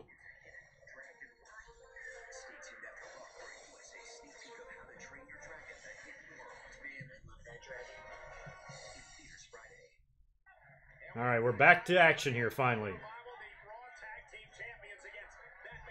Saints got robbed right in the camera. And I think on the back of that poster is the Vince over Goodell. These teams certainly no strangers to one another. A long storied past in NXT. Revival anxious to defend their territory here on Monday Night Raw, while Ciampa and Gargano. No, Malik, I'm not live streaming tomorrow. I will be at work. I've only live streamed a couple of SmackDowns. I usually work every Tuesday. Every now and then I'll randomly get one off. And if I do, I'll come up and react. But you should never count on me on Tuesday nights. It's going to be a very rare thing. I'm Mr. Monday Night. I've been Mr. Monday Night my whole life. I've had Mondays off. I've been in the restaurant business like 27 years. I've had Mondays off since 1996. I think that was like when I finally started taking them off for Monday Night Raw. And just being, I just like Mondays off in general. And that's always been, every job I've ever had, I've negotiated Mondays off. So I'm always here.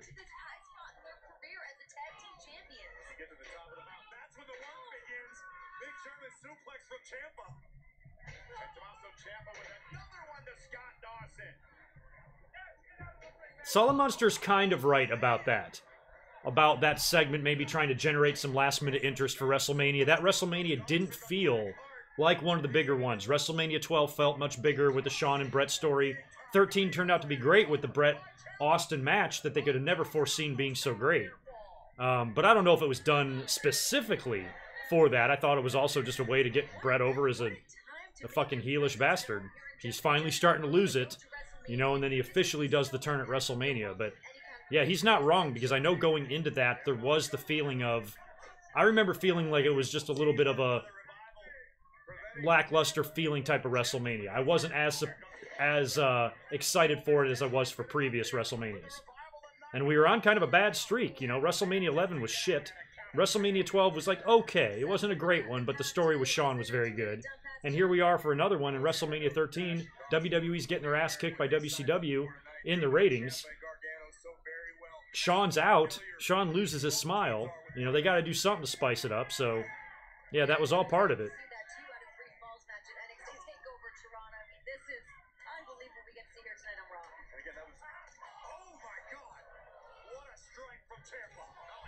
No, I don't think the titles are on the line here.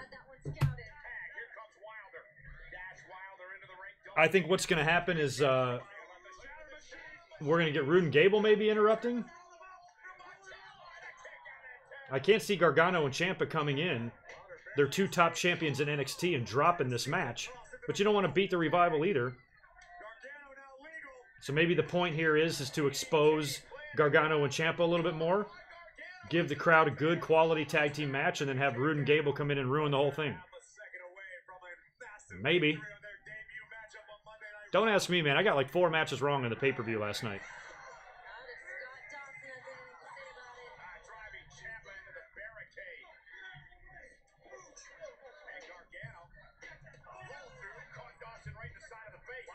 Yeah, this does feel like an empty arena match. It really does.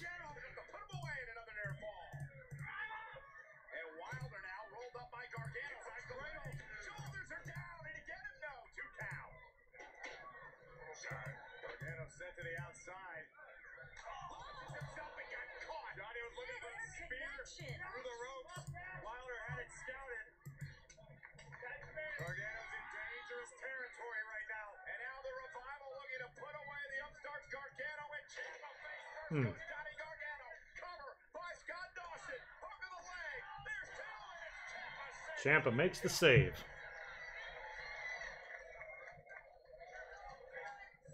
Yeah, if you, those of you going to WrestleMania, take a GoodMicWork sign.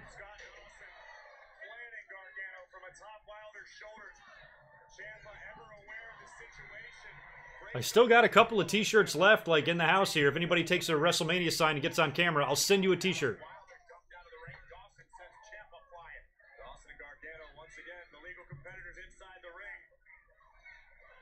If you want to buy my other merch, by the way, everything's 20% off right now at Pro Wrestling Tees. That goes through Wednesday, I think. So go save some money. Or you don't have to spend any money and you can just subscribe to my channel instead. I'll take that. Damn, Gargano did eat quite a right. First time didn't work, the second one landed. Here comes the NXT champion. Oh, we've seen this before. Oh, DIY. Oh, they're going to beat him, aren't they? Dawson might be out. Yeah, Wilder's nowhere to be found. Okay. Well, we didn't get Rude and Gable interrupting. Yeah, I wasn't expecting any of the NXT talent to take losses tonight at all, but I didn't know if they were going to beat the Revival either. That's all right. There's a difference between being buried and being beaten by like a really good team. Those are the two top singles champions in NXT. Former tag team champions too. Probably overall a better, more decorated team than the Revival is, to be honest. So that's not a burial to lose to somebody that's better than you. That's not a burial. That's just a loss.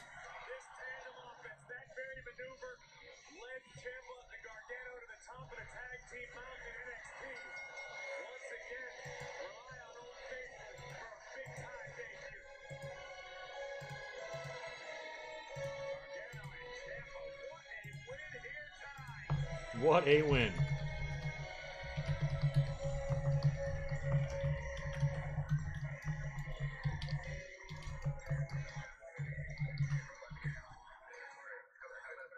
Excuse me, gentlemen. We just saw Johnny Gargano and Tommaso Ciampa get a very big win over the Raw Tag Team Champions, the Revival. But you know what? Let's not talk about their accomplishment right now. Let's talk about, Finn, what you've been through these past 24 hours. Last night, picking up the Intercontinental Championship. I like just Finn and Ricochet hanging out. I'm telling you, I'd love to see these two feud for the title. Your friend right here. If NXT guys can come to the roster, why can't roster guys go to NXT? I had my night last night at Elimination Chamber. But tonight is all about... Give us like a Ricky Steamboat, Randy Savage match between these two for the Intercontinental title, but instead of doing it at WrestleMania, do it at TakeOver. Brooklyn. I'm telling you, that would be a great idea. I'm full of great ideas. No matter how many scenarios you play out in your head, it never goes exactly like you planned. But I can guarantee that once you achieve your goals and once you live your dreams, I can guarantee you that it's going to feel better than anything you could have ever imagined. Can you guarantee that, Ricochet? Can you really guarantee that? We're from Paducah, Kentucky. We're at Monday Night Raw. And I could go on for days, but honestly, I'll just leave you guys with this, and that's... Oh, man. If you think you've seen the last of me, you're just seeing the beginning. I promise I will show the entire WWE universe why there's one and only Ricochet. All right, Ricochet. Thanks for the promo.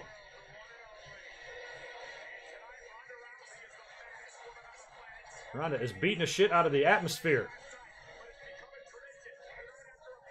She's back in her rowdy gear this time. She was wearing the Mortal Kombat get-up last night. Y'all had to fill me in on that. They're like, MK. I'm like, what the hell's MK? And they're like, Mortal Kombat. I'm like, oh yeah, I know that. I showed off my Sega Genesis copy of Mortal Kombat, because that's all I have. That's all I know of Mortal Kombat. You want to talk some 1993 Mortal Kombat? We can have some discussions. Aaron, from what we can tell, the call-ups are not a one-time thing, but maybe just a sometimes thing. Looks like they're trying to get these guys exposed in front of their main audience. This might all be kind of prepping for SmackDown going to Fox, and they got to make sure they got some strong talent and all of that. And if there is some sort of an intermixing of talent, and it is WrestleMania time, you can't rule out some sort of a dual-branded or invasion type of storyline or match at WrestleMania. And I thought they could maybe do like a big 8-man tag. And one idea that I've been pitching all night long is to maybe have some main talent go down to NXT as well, and maybe infiltrate them a little bit. And I mentioned Finn winning the Intercontinental title. You know, an Intercontinental title these days at WrestleMania, sometimes, unless it's a ladder match or something like that, tends to get lost in the shuffle.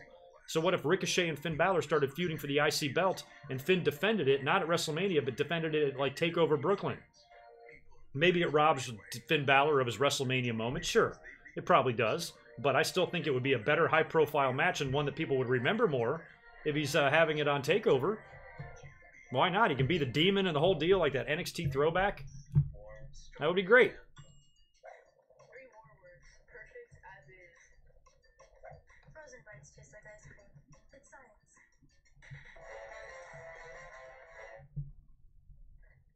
Yeah, old school Mortal Kombat.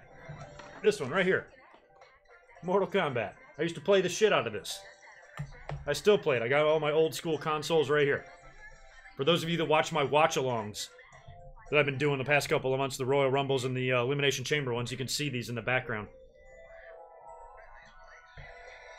Spectra, thanks for the super chat. Are you not watching? Yeah. They're all on the show. They've all had matches, and Aleister Black is on the show as well. Ricochet and Gargano just beat the Revival.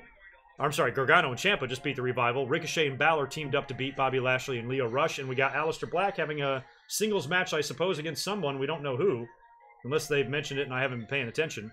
So yeah, looks like they're bringing some of these guys up to have matches on Raw and maybe on SmackDown as well every now and then, is what I'm guessing. I guess they just want to showcase some of this talent, which is fine.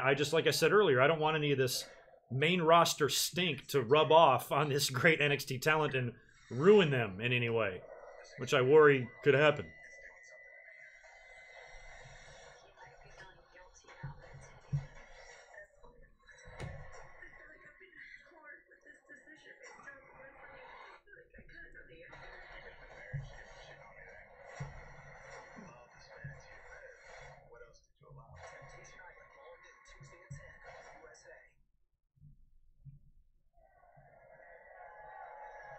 Kevin Owens, we're getting another... Is it a bowling alley promo? Where is he this time?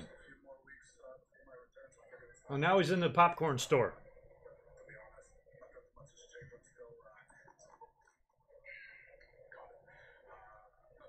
Why does he keep doing these? From, like, random places. His car, the bowling alley, Blockbuster Video. Wow, what a difference.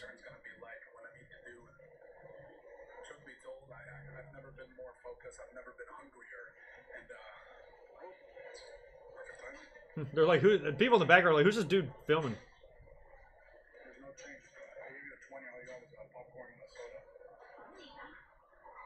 Well, if you're at the movies, $20 ain't going to be enough for a popcorn and a soda. I think a popcorn and a soda will run you about $42.50.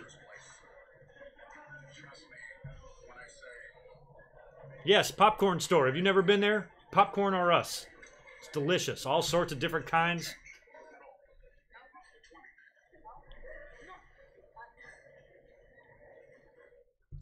Owens, your son is dumb.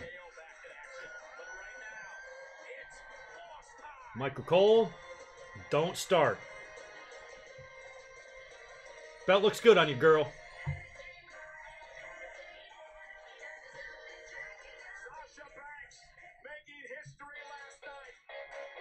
Oh yeah, I totally expect there to be more than meets the eye with these Owens promos.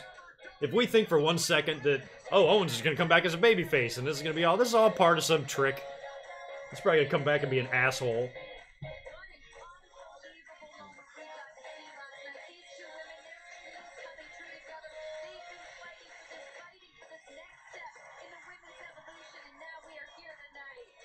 I hate those inflatable things. Do they need those?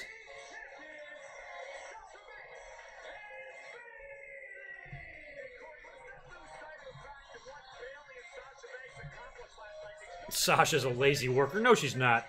You ever been in the ring? There ain't nothing easy or lazy about it.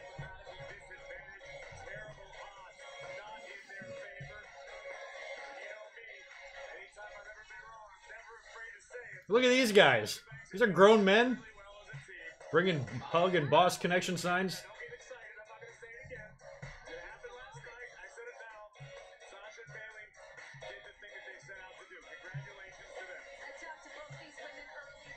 Oh, well, thanks. I appreciate that, Spectre. You're the man. No, they didn't drop their belts.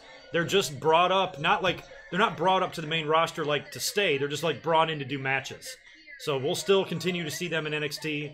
I think it's WWE's random idea that they've had. Seems like it came out of nowhere. Because they already announced like 6 people to be called up, which we've seen hints of. We've seen a little bit of these guys. But now they're bringing up 4 more just to like showcase. So it's getting a little bit convoluted. I just hope it doesn't get too confusing for everyone and we don't know what the hell's going on. Next thing you know, There's no, you know, everybody's switching from Raw, SmackDown, NXT, and they're all mixed in together. I don't know if I want to see it go that far, but we might be on the road to that. In WWE, maybe they feel like they want to give some NXT talent a WrestleMania match. You know, because TakeOver is only going to have enough room for so many people. So maybe they want to get some of the NXT talent that's working hard a WrestleMania match, and this could be the beginning of that as well, especially if you do some tag team interpromotional match. I mentioned the 8-man tag. You could do the four NXT guys. Maybe not these four, because they're going to have title matches at TakeOver, but you could do 4 NXT guys and 2 Raw against 2 Raw and 2 SmackDown guys or something.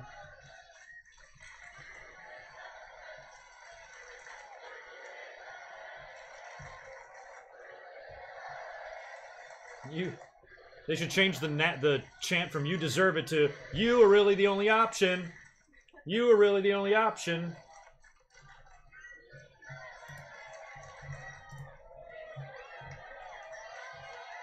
Thank you guys so much. Oh, thanks for the screenshot there, Nick. I'm already feeling it, but as you can tell last night, if you didn't see all of our crying pictures, that it was a very emotional night for both of us, so I was at a total loss for words. I honestly cannot believe that we are here. Nobody wears the belt around their waist in promos. Sasha wore it. I don't know if Bayley wore it or not, but Sasha definitely wore it to the ring. WWE Tag Team Champions. I never accept the complaint about what the talent does with a belt. Because people say that about Roman. Oh, he's carrying around his shoulder. I'm like, ever heard of Austin or Rock or probably half a dozen other of your favorite world champions? Nobody wears a belt. Like 5 guys wear the belt. So crazy. It still feels like. Triple H, Brett, Shawn, guys like that. But it's not a dream anymore. It's here. Pete Dunne walks to the ring with it in his teeth. Are you bitching at Pete Dunne? Pete Dunne doesn't wear the belt. No, you think it's awesome that he bites it. You can't pick and choose. Just to think how far we've come. From the beginning Jason Harridan, thank you very much for that super chat. That's awesome. to now, continue making history up here. And we've always done it together. Everything we've done has been together. Well, how long has this stars over the eye thing been going on for Bayley? To loving each other. We felt every single emotion. Part of me thinks their first opponents needs to be against the SmackDown team, wouldn't you think? Give them a fresh opponent to face. The last team in the ring with them was Sonya and Mandy. So I'd probably do that match first as their like first defense, but I feel like whoever's going to challenge them is going to come out here.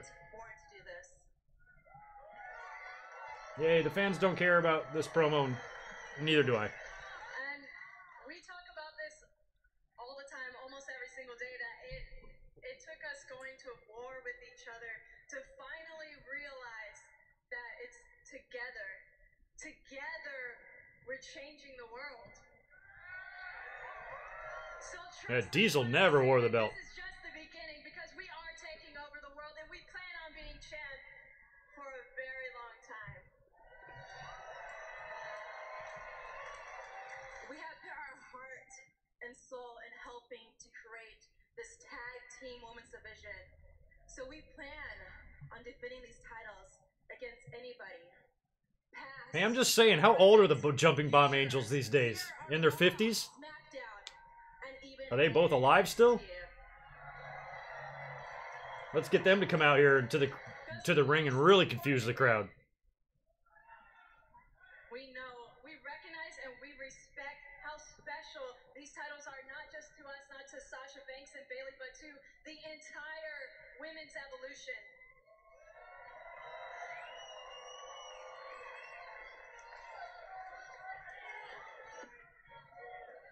Trust us when I say that there is no stronger connection than the boss and hug connection.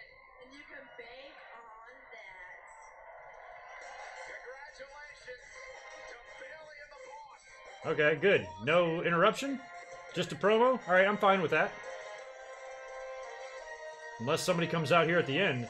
But I felt like they're... Oh, here comes somebody. Tamina and Nia.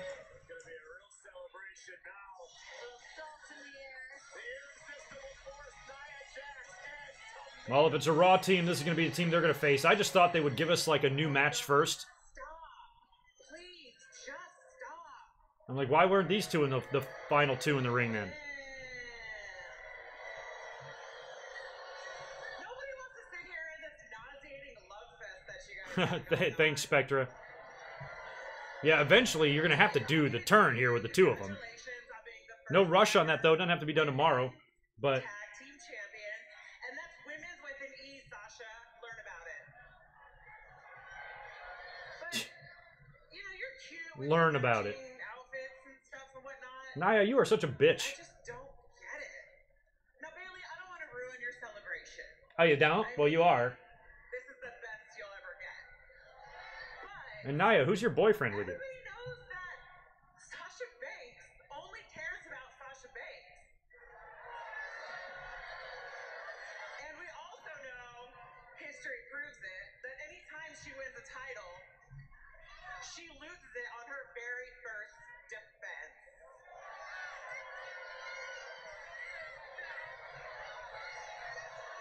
Basic girls. Oh, we're letting Tamina talk too? We sure about that? Tonight, that luck is about to run out. Uh-oh, Nia Jax coming out. Look at Sasha Bailey driving. Oh, God. Tamina off the apron. Jax coming back for more. She's trying to put the bank statement on her. That's hilarious. Oh, we're going to come back from commercial and get a match. Maybe not. All right, another pointless. Sasha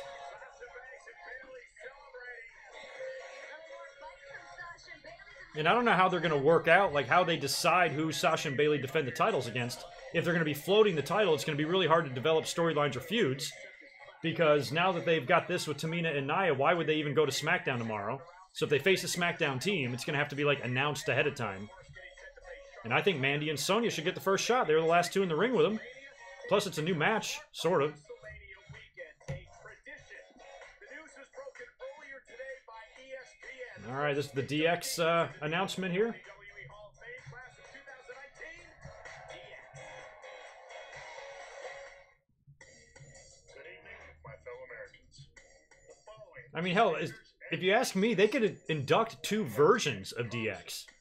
They could do this version, Sean, Hunter, and China, and then do the other version. in attendance for the millions watching around the world. Are you ready? And Sean, Marty is an absolute piece of human shit. So they're not going to bring him in to do anything, but Sean could go in as a rocker, too. You know, he could be a 3-time Hall of Famer. Out here tonight, have some fun. There's the view. Triple H could be a 3-time with Evolution, and by himself, and with DX.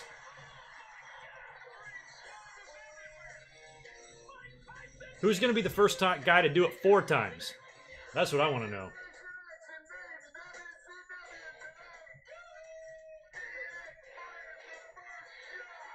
And I think, and Road Dogg and Billy, I thought could go in on their own too. The Outlaws could just go in on their own. They could be 3-time. They could go in as a tag team, and in DX, and individually. Maybe not Road Dogg.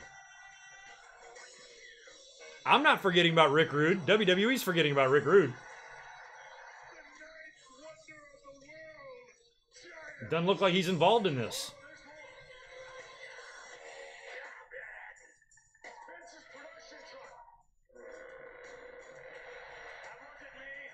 That wasn't me.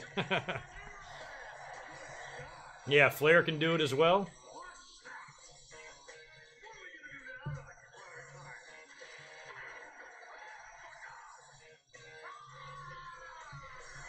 Generation X are gonna leave their mark. And if you're not down with that, we got new marks moving up. Julio, I don't know if the Hearts have been bumped. They just might not have been announced yet. I feel like the Hart Foundation would go in.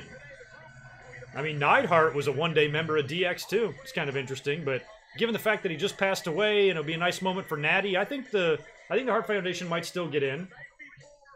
I just don't know where that report originated because everybody was set on that happening and we haven't heard any confirmation. So they may have been bumped. I hope that they haven't though. I hope they still go in.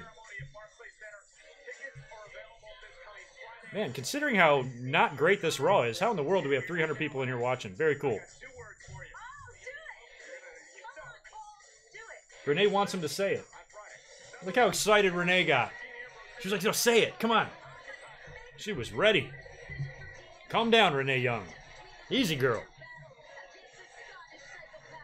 Yeah, Tyson could be in it, too. You could put Mike Tyson in it. You could put Ravishing Rick Rude in it. Jim Neidhart has a one-day reign as being in DX. I was at that show. No, you can't do that, Stream and Mime. Brett wants Owen in. Brett can't do... Brett punishing WWE for Martha is not what you want to do. Brett wants Owen in the Hall of Fame, and Brett believes Owen should be. What's holding Owen back is Martha. So Brett... It's not going to do any good for Brett to hold WWE hostage because there's nothing WWE can do. If it was up to them, Owen would be in. Get a beef and cheddar and loaded curly fries. If you're a roast beef enthusiast, get a roast beef and a beef and cheddar. If you're a fish guy or gal, get 2 fish sandwiches. And if you still can't choose... I think Renee's good at commentating. I like Renee Young. Some fans haven't been, like, in love with her since she's come on to Monday Night Raw, but I think she's doing good.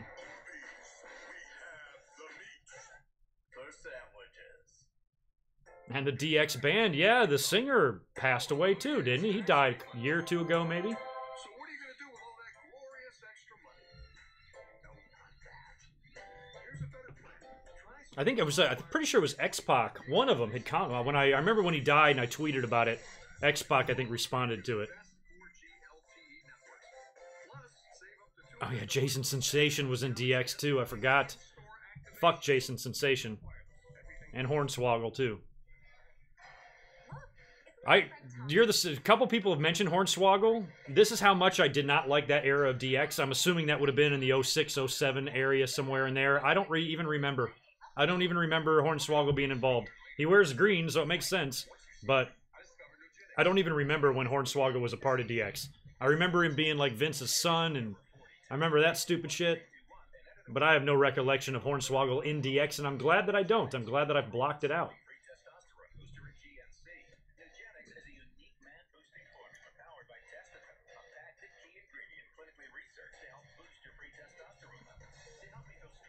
Oh, little people scored? Is that what that was? Jesus. DX is so stupid.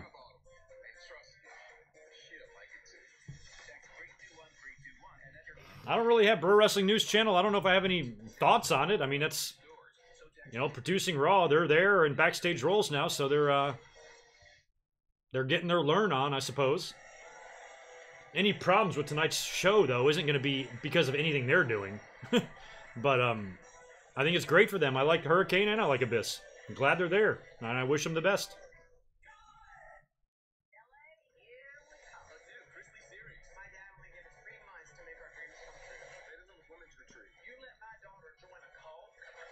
You let my daughter join a cult? Yeah, I did, Chrisley. Got a problem with that? What are you gonna do? Slap me around?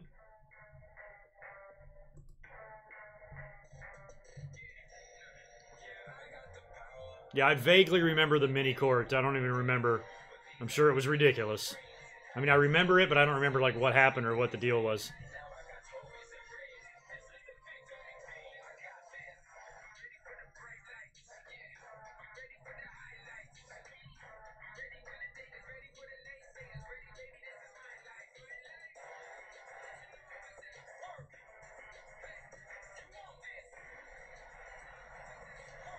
"48 days till WrestleMania." Was The Undertaker in that or no? I didn't see him.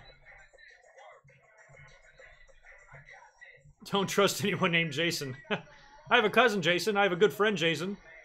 I have a guy in the Navy that I know is Jason. All the Jasons I know are cool.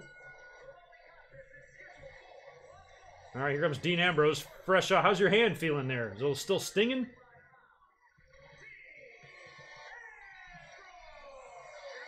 Dean's got to lose this match.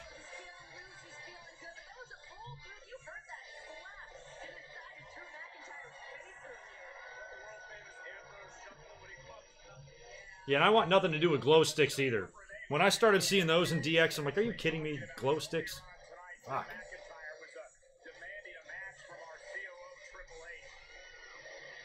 Yes, Joey California, All Elite Wrestling, without me even knowing the details, there is no way they would cock block Billy Gunn and not let him go to the Hall of Fame. They're better than that.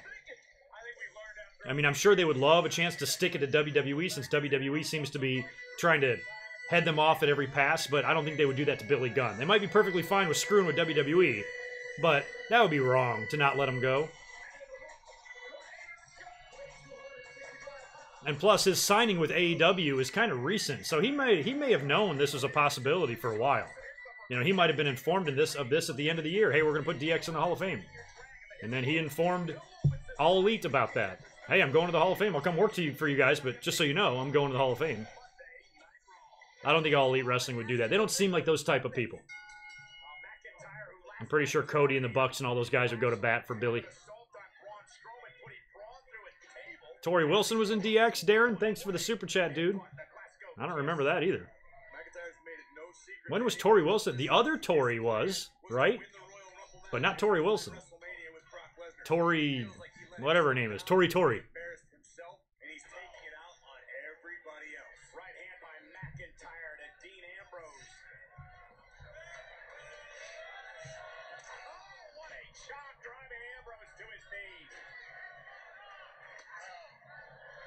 Hell, we were this close to having Kane in D-Generation X. I'll never forget.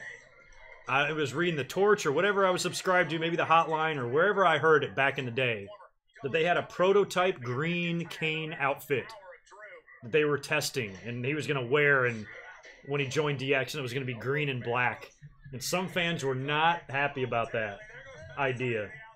Never knew if it was true or not. Never found out if it was actually a real thing, but that's what the dirt sheets were reporting.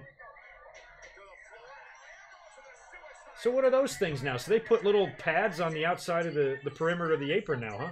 Oh yeah, I guess for the LED ring. Or the LED screen. Devontae Adams, thanks very much for that, man. I appreciate it. Yeah, I agree. I think Rude should go in there with him, but DX only lasted about 2 months. Was only in existence for about 2 months, I should say. And Rude jumped ship to WCW. Maybe they're just like, no, we don't consider. If we had to do it all over again, we wouldn't have put him in there to begin with. Because I think he was originally brought in as like Triple H or Shawn's insurance policy, and that was like before DX really formed. And that's it for Dean. Drew annihilated him. And then Rude just kind of became a part of the group. Now, that wasn't much of a match. Props to the person that called it a squash. I wasn't expecting Dean to win or anything, but that was a fucking beatdown right there.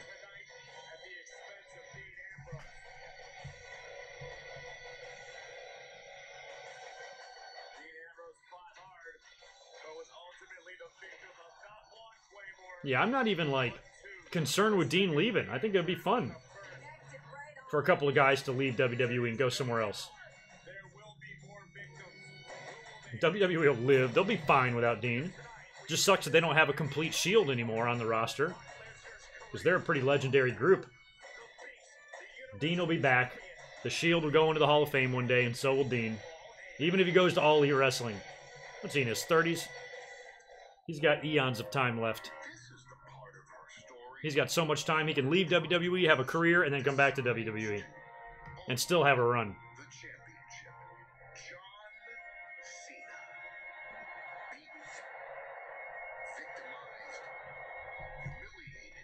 We get more Brock Lesnar highlights of him beating the hell out of everybody.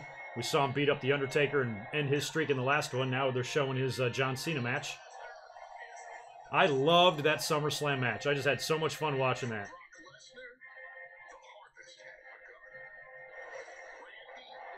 It's like it was one of the weirder SummerSlam matches of all time. Number one, it was a squash, but number two, it's that at that time, the John Cena haters were actually mad that he got beat like that. Because I think they were mad at the thought that WWE would do that to John Cena. Because in their mind, everything they've preached and their narrative is John Cena always looks strong. He never loses. He always wins. Where not only did he lose, but he got beaten like a bitch. He got beaten like Kurt Hawkins in that main event. And the fans hated that the WWE did that. And meanwhile, I was the one saying, told you, I'm the John Cena defender, and I'm happy that he lost. The John Cena haters are mad that he lost. What kind of backwards-ass universe are we living in? But that's 2014 for you. And that's what the mind of a deranged, John Cena-hating psychopath fan will do to the wrestling business. It made everything ass backwards.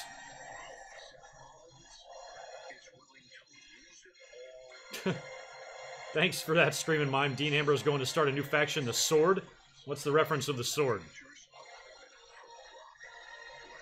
Yeah, Austin, I know Jim Neidhart was in DX. I just mentioned that. I was in the building that night that took place. Good old Fayetteville, North Kakalaki.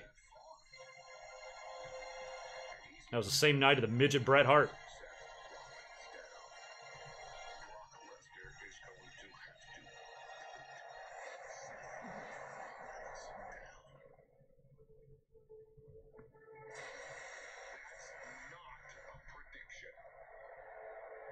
That's a spoiler. It's not even a spoiler. I thought it was a spoiler. Come on. It's the end of the story. Oh, the end of the story. Okay, fine. End of the story, spoiler. What's the difference?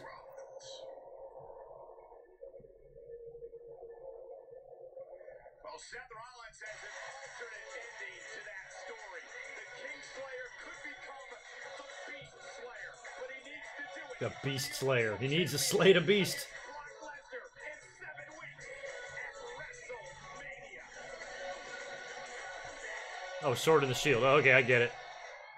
Sorry, I'm dumb. I don't know stuff like that. Now it makes perfect sense. After what we just saw, any regrets choosing to face Brock Lesnar at WrestleMania? You know, Charlie, you can call Paul Heyman. Yeah, Julio, that was a very historic Raw. But, Lots of shit went down. Fire is not one. Last night on the company for Crush, I ran into Crush and Vader that night at Waffle House right after the show. And they were talking about his last night. Where Paul's got it mixed up, though, is that I'm not walking into WrestleMania with a death wish. I'm walking into WrestleMania With the title wish. with an acceptance of my fate. And Brock Lesnar needs to accept his fate. Because at WrestleMania, it's all over for him. His reign of terror is done. And as for my fate, Rollins versus Black tonight? Hell yeah. Winner gets the last name. How about that? I leave on my own 2 feet, or I get carried out on a stretcher. I promise I am leaving WrestleMania as the Universal Champion.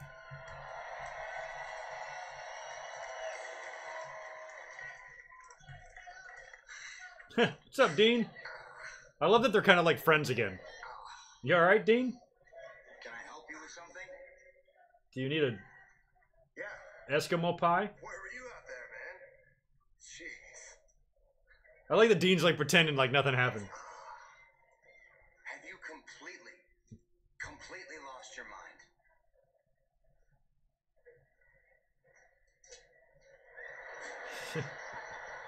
mind?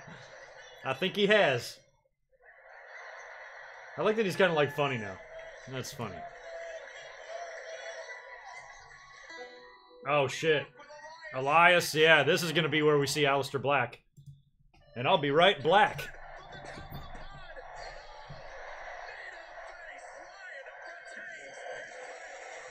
After surviving the Elimination Chamber, Daniel Bryan has accomplished the impossible. Daniel Bryan's WWE Fastlane opponent is revealed. Who will be the next challenger for the WWE Championship? Plus,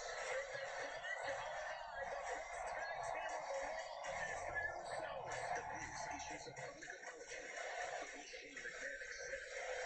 SmackDown Live, tomorrow night, 8/7 Central, only on USA. We're sorry, America. Sorry for making you wait so long for new episodes of Miz and Mrs. We're not just the it couple anymore. We're the it family. Come on. Yes. Oh. This season, everything is bigger. Oh my god! 2018 Miss Fat. Got it. Shenanigans. Shenanigans. Should. Very good. I made the top 10 hot dad All right. pods. Totally the dead, but Back for the final half an hour of Monday Night Raw here. We're almost there, guys and gals. We have not died yet. Somehow over 300 of you are still in here watching with me, which is sweet. Are you kidding me? So get ready, America, because the show is more awesome than ever. Ms. and Mrs. Still haven't seen a minute of that. Have you guys? We're back. Could switching to Geico really save you 15% or more on car insurance? Did the little piggy cry wee wee wee all the way home? The Miz is very potent. Yeah, apparently Maurice is pregnant again. They are just shitting out kids left and right. Good for them. Damn, this commercial. You're home. Oh, cool. Thanks, Mrs. A. Geico. 15 minutes could save you 15% or more. World full of same old, lame old burgers? Well, hit reset because Wendy's made a whole new world with the new Made to Crave menu featuring the peppercorn mushroom melon, Dawn, what's up? cheeseburger, Bad day at the store. cheeseburger. Try all three on the new Made to Crave. Didn't you tell me you had a long day? Didn't you tweet me that? Make a date with Popeyes. 2 can dine for $10. Just find someone. I knew you would see it, Catherine. You probably have them all on DVD already. You probably pre-ordered the entire series so you can rewatch them. 2 can dine for $10. If any of you ever have any reality show questions, Catherine is your one-stop shop. Hit her up on Twitter at CatBros. Or CatBros. Isn't that right? Something like that. Congratulations, Neil. First son in May. That's coming up. Make sure he's got a job by the end of the year. Make sure he picks a college and all that. Put him to work. Or her to work. No, it's a boy, right?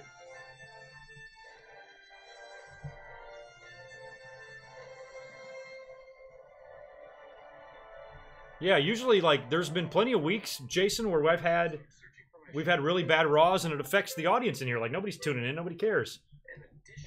But tonight's, like, pretty decent. Oh, we're pretty close to 200 likes. Y'all want to help me out? Like, I need, like, 25 more. Y'all can do it, right? Make sure you subscribe as well. Join me next week. We'll be back doing it again. It's going to be a busy time on the channel heading into WrestleMania. Lots of stuff going on. Control your TV by voice remote or Amazon Alexa or your Google Assistant. Only with Dish. Tune into you. Right now, you get 2 KFC Chicken Little. What's up, Spaz? It doesn't get any better than Thanks for that very much. I didn't understand it at all. We were talking about that. Like, what's the point? She did the same thing last night, walked out, walked away. Tonight she walked out in the middle of a heavy machinery promo, which was making no sense either. And it was just a random-ass, like, segment. Like, what are they smoking? And give me some. It's better than my stuff. We still haven't seen Aleister Black, and we got only half an hour left in the show, so you gotta think he's gonna be interrupting Elias here. And then Black's gonna beat Elias. Great!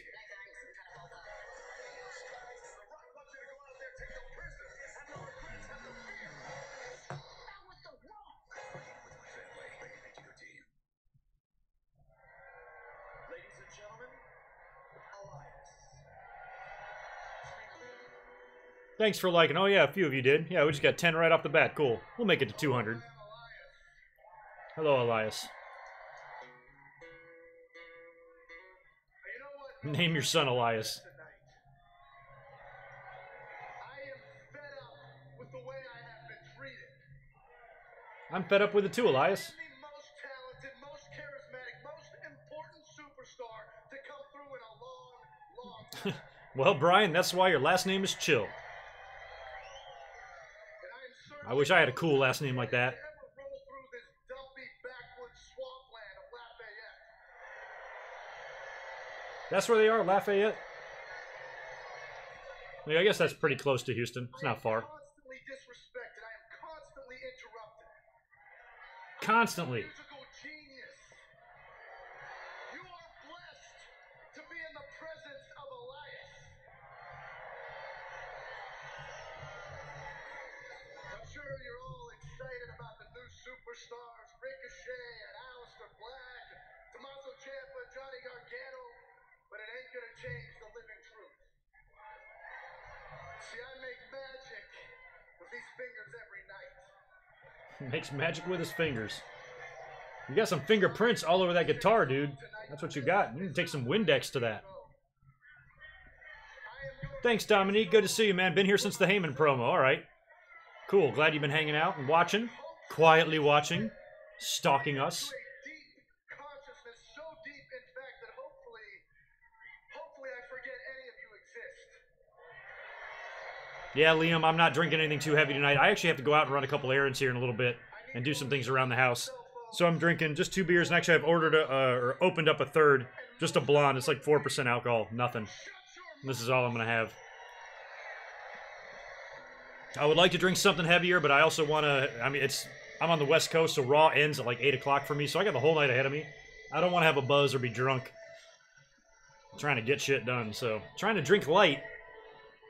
Now here comes Alistair. This one was not hard to predict.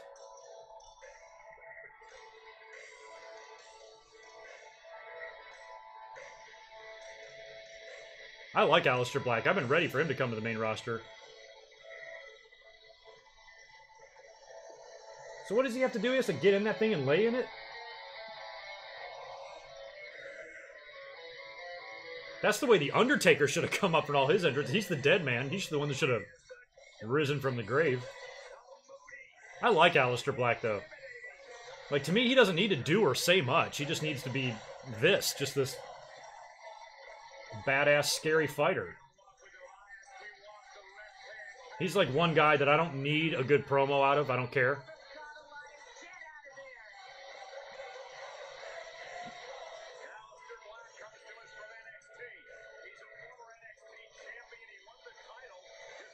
I want to see Matt Riddle have a match on the main roster.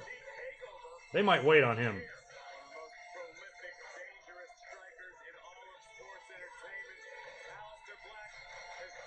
Maybe the night after WrestleMania, after Brock is in the ring pissed that he lost the belt, you have Matt Riddle come out and challenge him to a match right there and then beat him.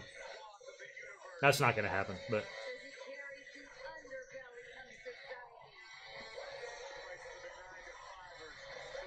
Yeah, Aleister Black, I'm a big fan of his. Catherine, me and you, we watched his match live with Gargano at TakeOver. That was good shit, man. Or at War Games.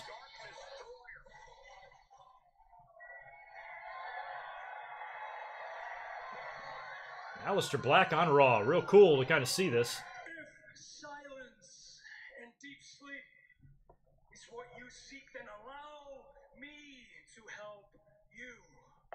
For tonight, you will fade to black. Oh, fade to black, get it? Because his name's Black. See what he did there? Fade to black, get it? You know, because his name. Did you see that?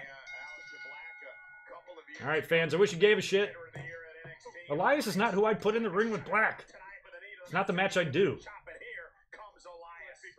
I'd put Black in there with fucking Jinder. Well, Elias, prepare to lose.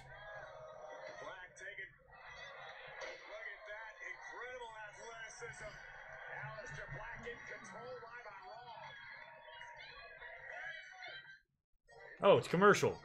Try to pronounce your last name. Where are you? Scott Lambiase? Like Ted DiBiase? Lambiase or Lambaise? Or Lambage? Or Lambois? Something like that. The story of a pair of lungs that smoked as a teen and never grew to normal size. Hey, little lugs. Want to snowboard with us? Sounds great. Count me in. Woohoo! I'm ready. Yeah. Speed up. My little lungs can't get up there. I still think Alistair should have faced Seth Rollins, and the winner gets to use the last name Black. Lungs, keeping them little forever. Oh, poor little lungs. And a great big world. Justin. Yeah, these fans, that's why they were seeing the Goodell, anti-Roger Goodell signs and the Saints got screwed signs. I'd be pissed too, man. What you doing? I like Drew Brees. He lives in the same areas where I work, and I see him all the time. He's the nicest motherfucker you'd ever meet. He's the Mick Foley of the NFL. But wait, where's all this Always kind, always happy, always willing to say hello. Really cool family man. Just a good dude, you know? I just felt horrible for him. They got robbed, man. Breeze and Brady, that would have been sexy.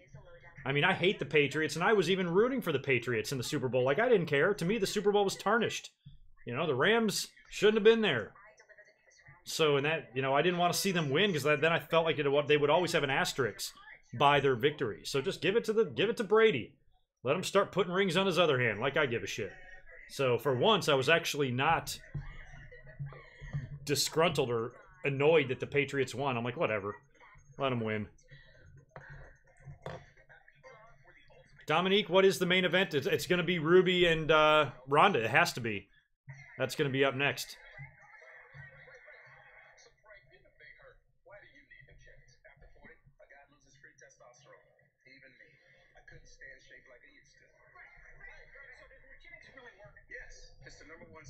I'm in my 40s, and yeah, I can't get into shape like I used to either. So Frank Thomas, you're right. Believe everything he says. He's not lying.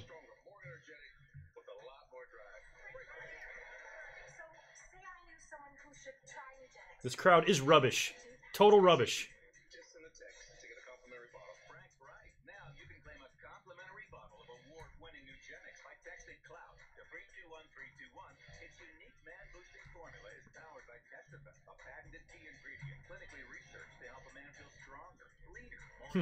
Yeah, everybody giving this crowd a lot of shit. Apparently Corey Graves even mentioned something about it.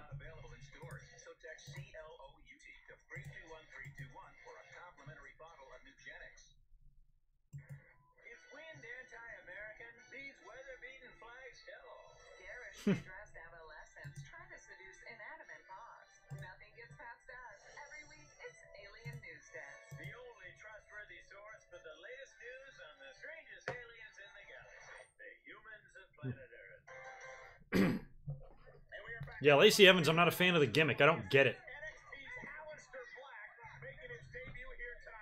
Hey, give me a Frank Thomas and Bobby Lashley tag team. Oh my God. Frank Thomas was a horse.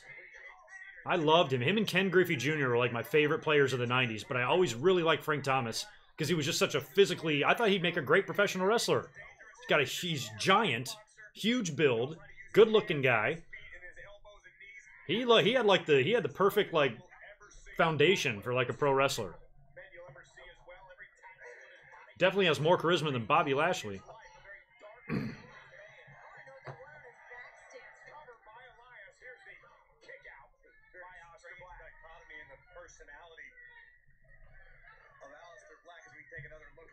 All right, so we got Elias and Alistair here. We know the outcome of this. The NXT guys have won all their matches. They're not going to throw a loss at Alistair Black here, are they? No way. I don't blame Elias for being upset. Everybody constantly tries to make a name on Elias. Let the man come out and sing. Do his act. Let him get through it. Literally nobody wants to hear Elias. I do.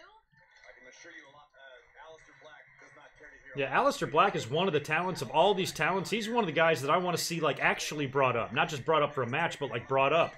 And you're right, he does deserve like a post-WrestleMania debut. Coming out to confront maybe a champion or something, I don't know. I mean, if Brock loses to Seth and then Brock leaves and doesn't stick around for a rematch, Seth's going to need an opponent right off the bat. Alistair Black's probably a bad candidate for that because you're not going to take the belt off of Seth in his first feud, which means Alistair Black after that feud is going to have nowhere to go on the roster but down. But at least like bring him up in a big way the night after Mania. I agree totally.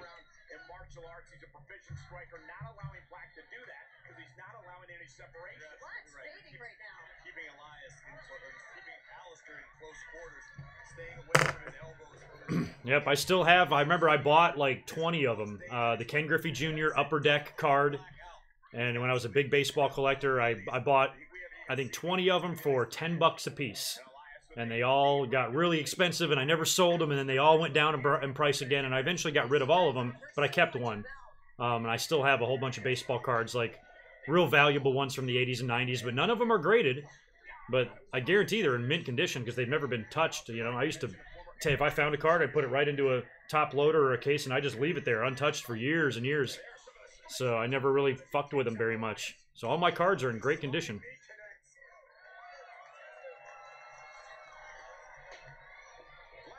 How easy, Raw, is it Lafayette?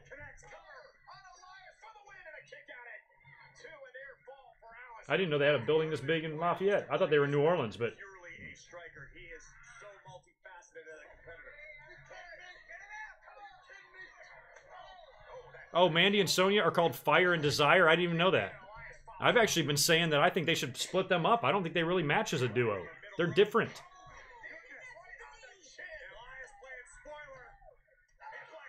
I don't mind, like, contrasting in-ring styles, but contrasting personalities, I don't know if that's best for tag team wrestling. Ooh, that was a real stiff knee to Black. Damn. Ouch.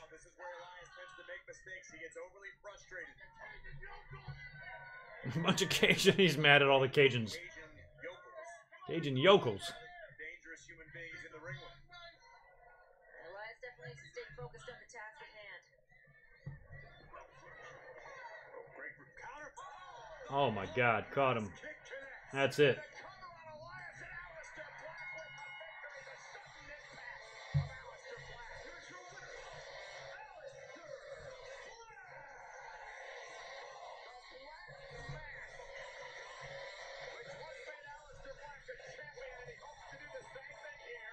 Yeah, a lot of people actually do like Mandy and Sonya together. I'm not saying they're bad. I just don't prefer them as a team together. To me, they don't feel like they belong together. They're just different, you know. Sonya's kind of got the MMA fighter thing going on, and Mandy is, you know, the bikini model type of chick, the diva type of chick. And Sonya's not really like that. God, he nailed. Oh, look at Elias's eyes. Damn. All right, the NXT guys came in and kicked ass here.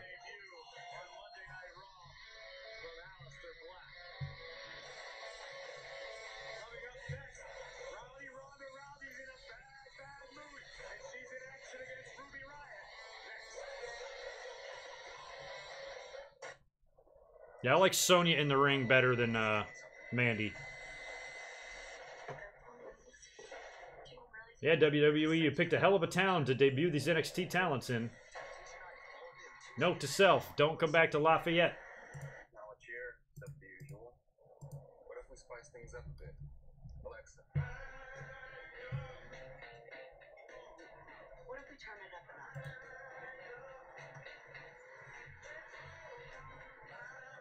What if we go off the man?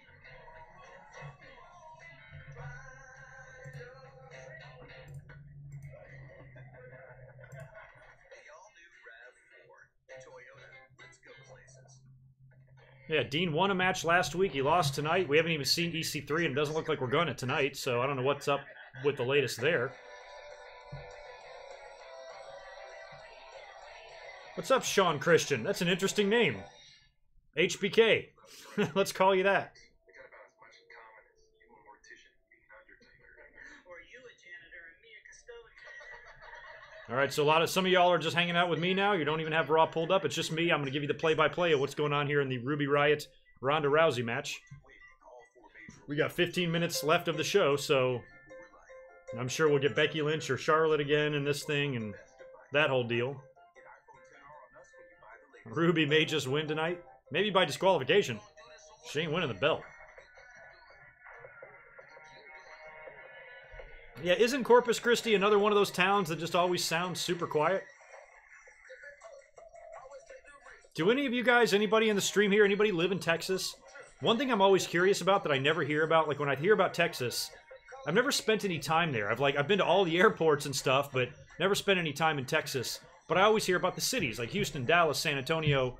I never hear about, like, the coastal areas. Like, do you guys have nice beaches there? I mean, it's right on the Gulf. There's miles and miles and miles of coastline. And I never hear about any, like, tropical type of beach-like places that people flock to in Texas as, like, a tourist destination. You hear about that on the East Coast, all up and down the East Coast, all the beaches, and in Florida. And even on the Gulf, you know, in, like, Louisiana and shit. But I never hear anything about Texas beaches. What are they like? Are they nice? Do people go there?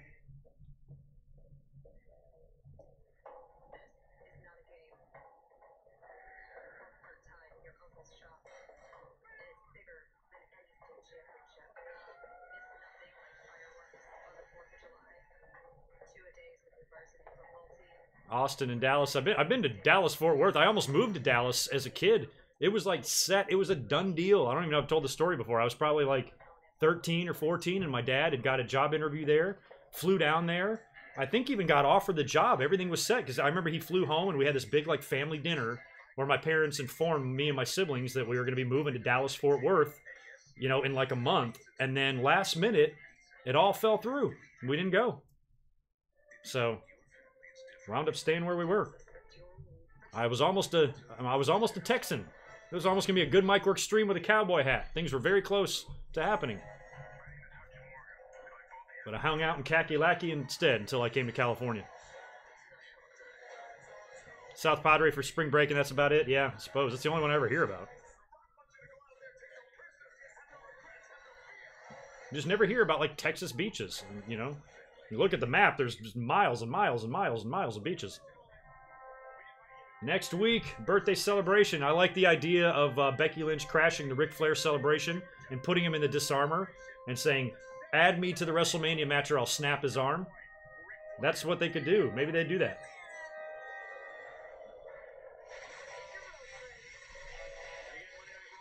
All right, Ruby's got all sorts of backup. They're like, you got this. You're going to last longer than 9 seconds.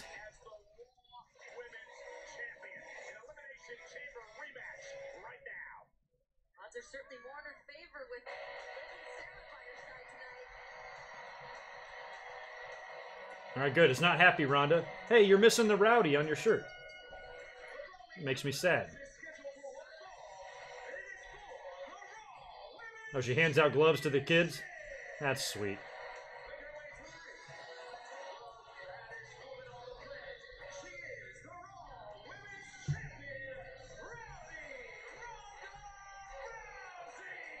Yeah, I've heard about Galveston, too. I know that's where the big hurricane went through there.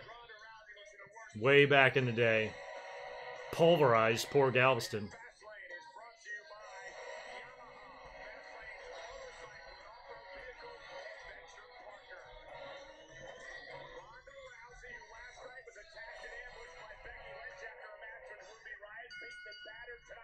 What is Ronda wearing? Damn. Referee ain't even finished getting Ronda's shit out of the ring, and she's already beating the crap out of Ruby. Ronda's outfit looks so plain. It looks like when there's a sports player featured in a commercial and the commercial doesn't have the rights to use the team's logo and they have to just black it out. That's what Ronda looks like she's wearing. And I don't know what's going on her shoulders and what that is.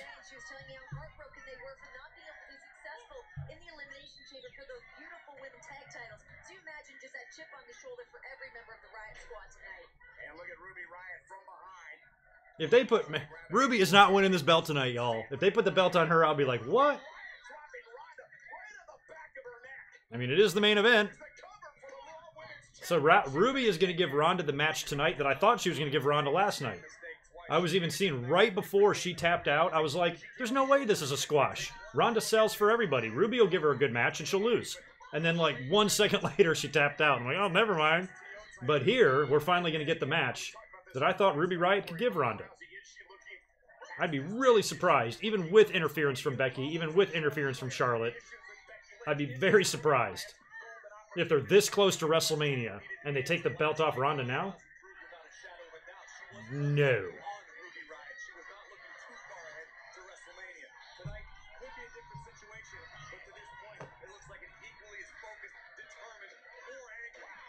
But I was wrong like 6 times last night, so I could be wrong again. I would be flabbergasted if she lost here.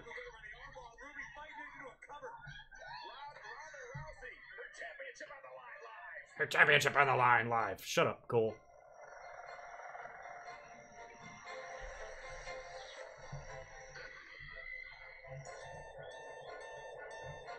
She's winning tonight, Greg. I'm awesome. I love it when we have members of the creative team on the live stream. That is great.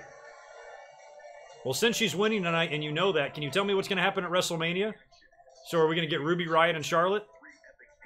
Guess so. Who's winning that?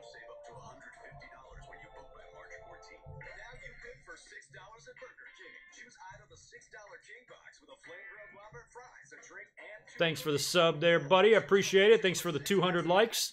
Thanks for the good audience tonight. We're on the road to 26,000 on the YouTube. I'm sorry, 30,000 on the YouTube channel. We're gonna get to 26 pretty quick, but 30,000 is what I'm eyeballing. Help me out. Tell your friends. Tell your family.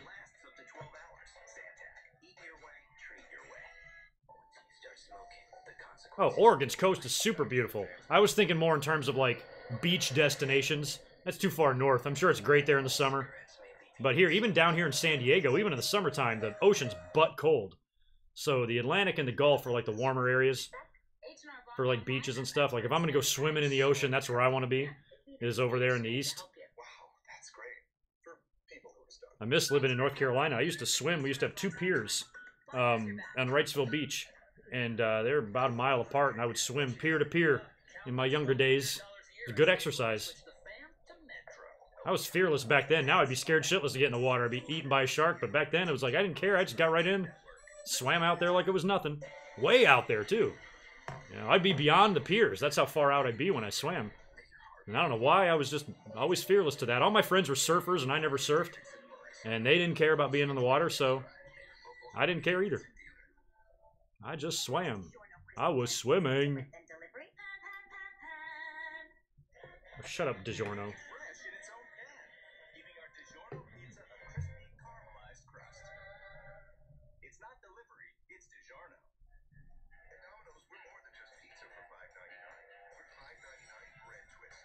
I don't understand how California is a state. I don't know what's to understand. It's all connected to the mainland here. It's got to be something. What state would you like it to be? New Hampshire? Oh man, Rock Smith. I used to, back in my, before I moved to Wrightsville in the Wilmington area, I used to be in Atlantic Beach all the time because I lived in Greenville. And Atlantic Beach was the closest beach. My high school, we used to do our junior, senior weekends there. Crazy. We were 16, 17, 18 years old, fucking hammered at the beach. I've rented condos at Summer Winds a few times in Atlantic Beach. Been out to all the restaurants there. It's kind of a smaller beach, though. Oh, Morehead City, right? I think is where that is. Once I discovered Wilmington and stuff, I was much happier with that. My friend has a house on Emerald Isle, so whenever I'm in Wilmington, sometimes I jet up there and go to Emerald Isle, and that's pretty close to Atlantic Beach. It's right there.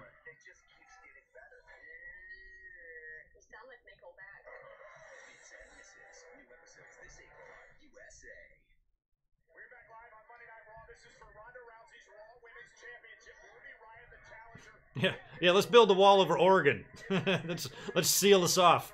Us crazy Californians. Seal our crazy asses off. We're all a bunch of sinners anyway. Might as well just cut us off from the rest of the world. Californians.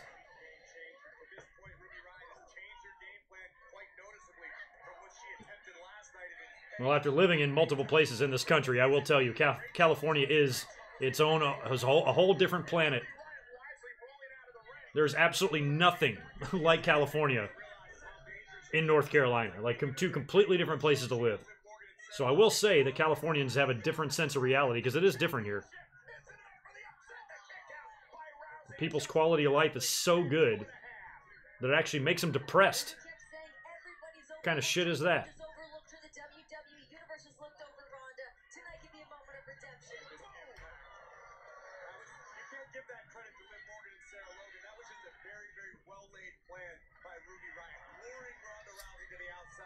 She can deliver the spirit, and you can feel the confidence tonight in Ruby Riott, much more so than last night. She understands what this means to her career.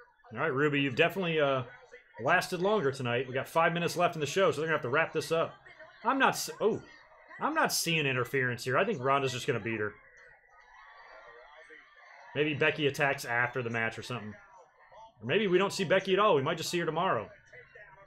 I mean, they gave us enough tonight to where we don't necessarily need to see Becky Lynch. We got 4 new NXT talents having matches tonight. They can just have Becky maybe tomorrow on SmackDown try to get her hands on Charlotte. And just give Ronda and Ruby this match.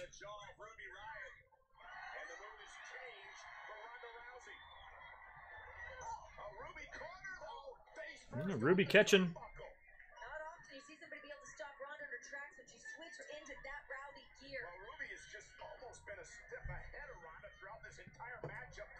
Oh, you were here for 5 years, Clyde, in the Marines? Yeah. I know a lot of Marines, a lot of sailors. My high school friend and former roommate, all the way back in North Carolina, was actually stationed out here in the Navy for 3 years, so I got to live in the same town as him. He's now in Virginia, but he was like Japan and then Italy, and then he had to come here. And so it was kind of cool. It was just kind of bizarre. Like we would hang out or get together. I'm like, man, we were living together as 18-year-old kids, you know, in a shitty ass town in North Carolina, and now we're living in San Diego. It was just kind of like surreal for the both of us.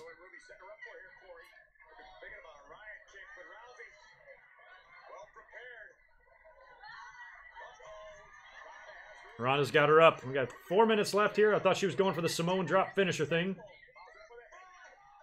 Ruby scores with a kick. She's not going to pin her.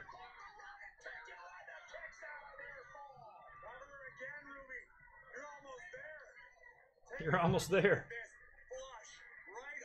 Man, that was a Holly Holm kick right there. That was very similar to the way she caught that. Same side of the face, too. She's probably having flashbacks right there. That's exactly how Holly caught her with that kick right to the side of the face, and that put her down.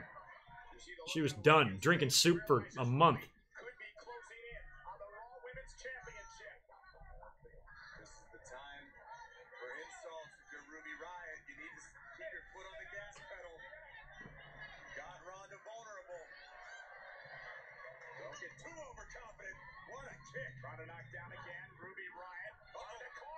Ronda caught her. Ooh.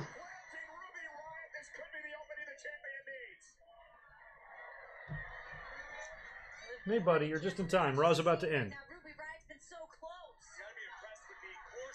All right, we got 2 minutes left, according to my clock.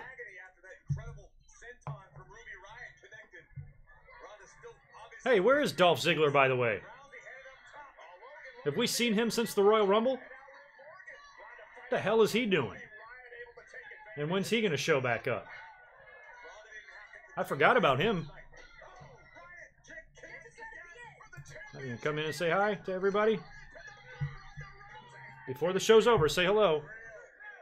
Say hello. Hello. Sit still, all right?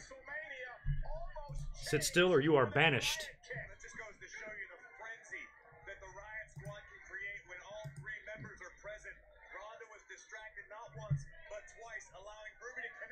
All right, we got like 1 minute left. What are y'all going to do here? Wrap it up. I don't think it would be a bad idea. Ruby Riott has done such a good job of staying focused tonight. She's got to keep the focus here. I think Ruby wants to secure her down right now. Ruby's going to go back to the well once again.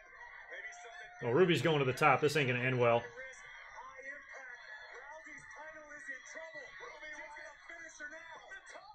Of course. That's going to be the end of Ruby, buddy. Oh, no, she got pulled out. She's going to get saved. Oh, no, Ronda's not going to dive off of her. All right, you got like a minute, 30 seconds left here. You got to go home. Oh, Ronda, careful. Flying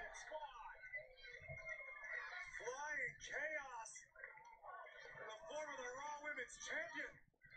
But Ruby's up on her feet. This is going to be it for Ruby.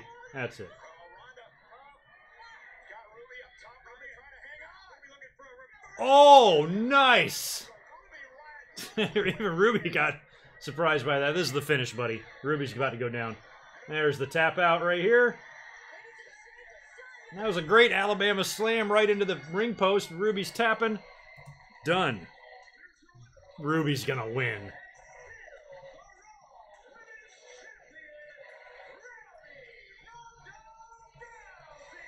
Ziggler's done.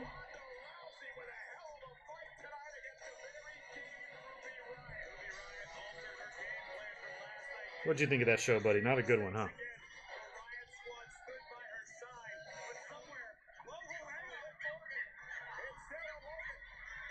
Oh, the brawl continues. We're past the top of the hour now, so we're in overtime. No, Ronda just took them all out. That's cool. I'm okay with no interference. We didn't need Becky or Charlotte in this. I'm cool with Ronda having a title defense to main event Raw that actually went more than 9 seconds. I'm fine with that. No complaints for me. Not the best Raw. Felt lackluster. The crowd didn't help. I can't call it the worst Raw ever because we had 4 NXT talents, big ones, champions, showing up on the show, all having matches and all winning. So I can't say it was like really all that uninteresting. It was just, I don't know. It felt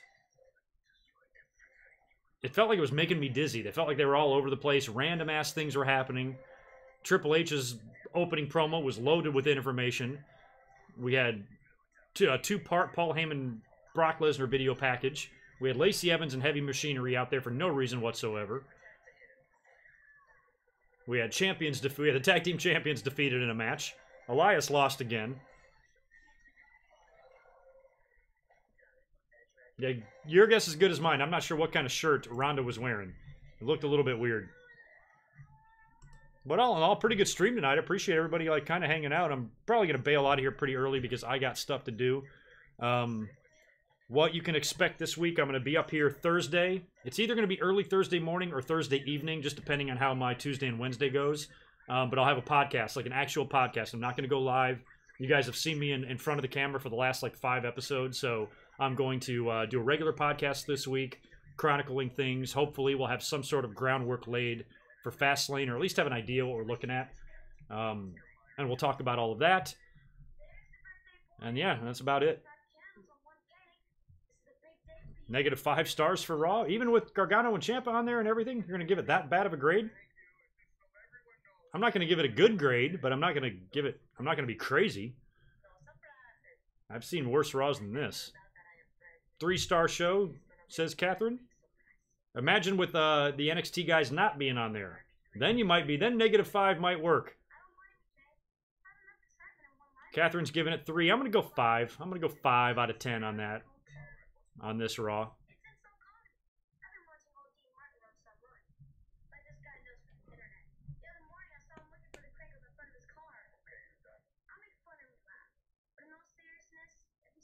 Yeah, absolutely. Thanks for hanging out, guys. I appreciate it. Probably going to have our audience dwindle a little bit here. So, yeah, I'm going to go ahead and get out of here, too, because I got stuff to do, like I said. So, tune back in. My next episode will be up on Wednesday or Thursday. There's plenty of content on the channel right now. My thoughts on Corey Graves and Carmella are up there right now. I've got my reaction from last night's pay-per-view. I've got 2 Elimination Chamber match watch-alongs, a Raw review, Raw 1000 review, all sorts of stuff up there now. So check that out. Keep you busy this week. And I'll be back on Thursday for episode, I want to say 531, something like that. So y'all be good. Thanks for hanging out. I appreciate. Hey, buddy, I'm doing my sign-off. You stay here until I say goodbye, okay? Stay. Y'all be good. Take care. Thanks for hanging out. Talk to you real soon. Peace.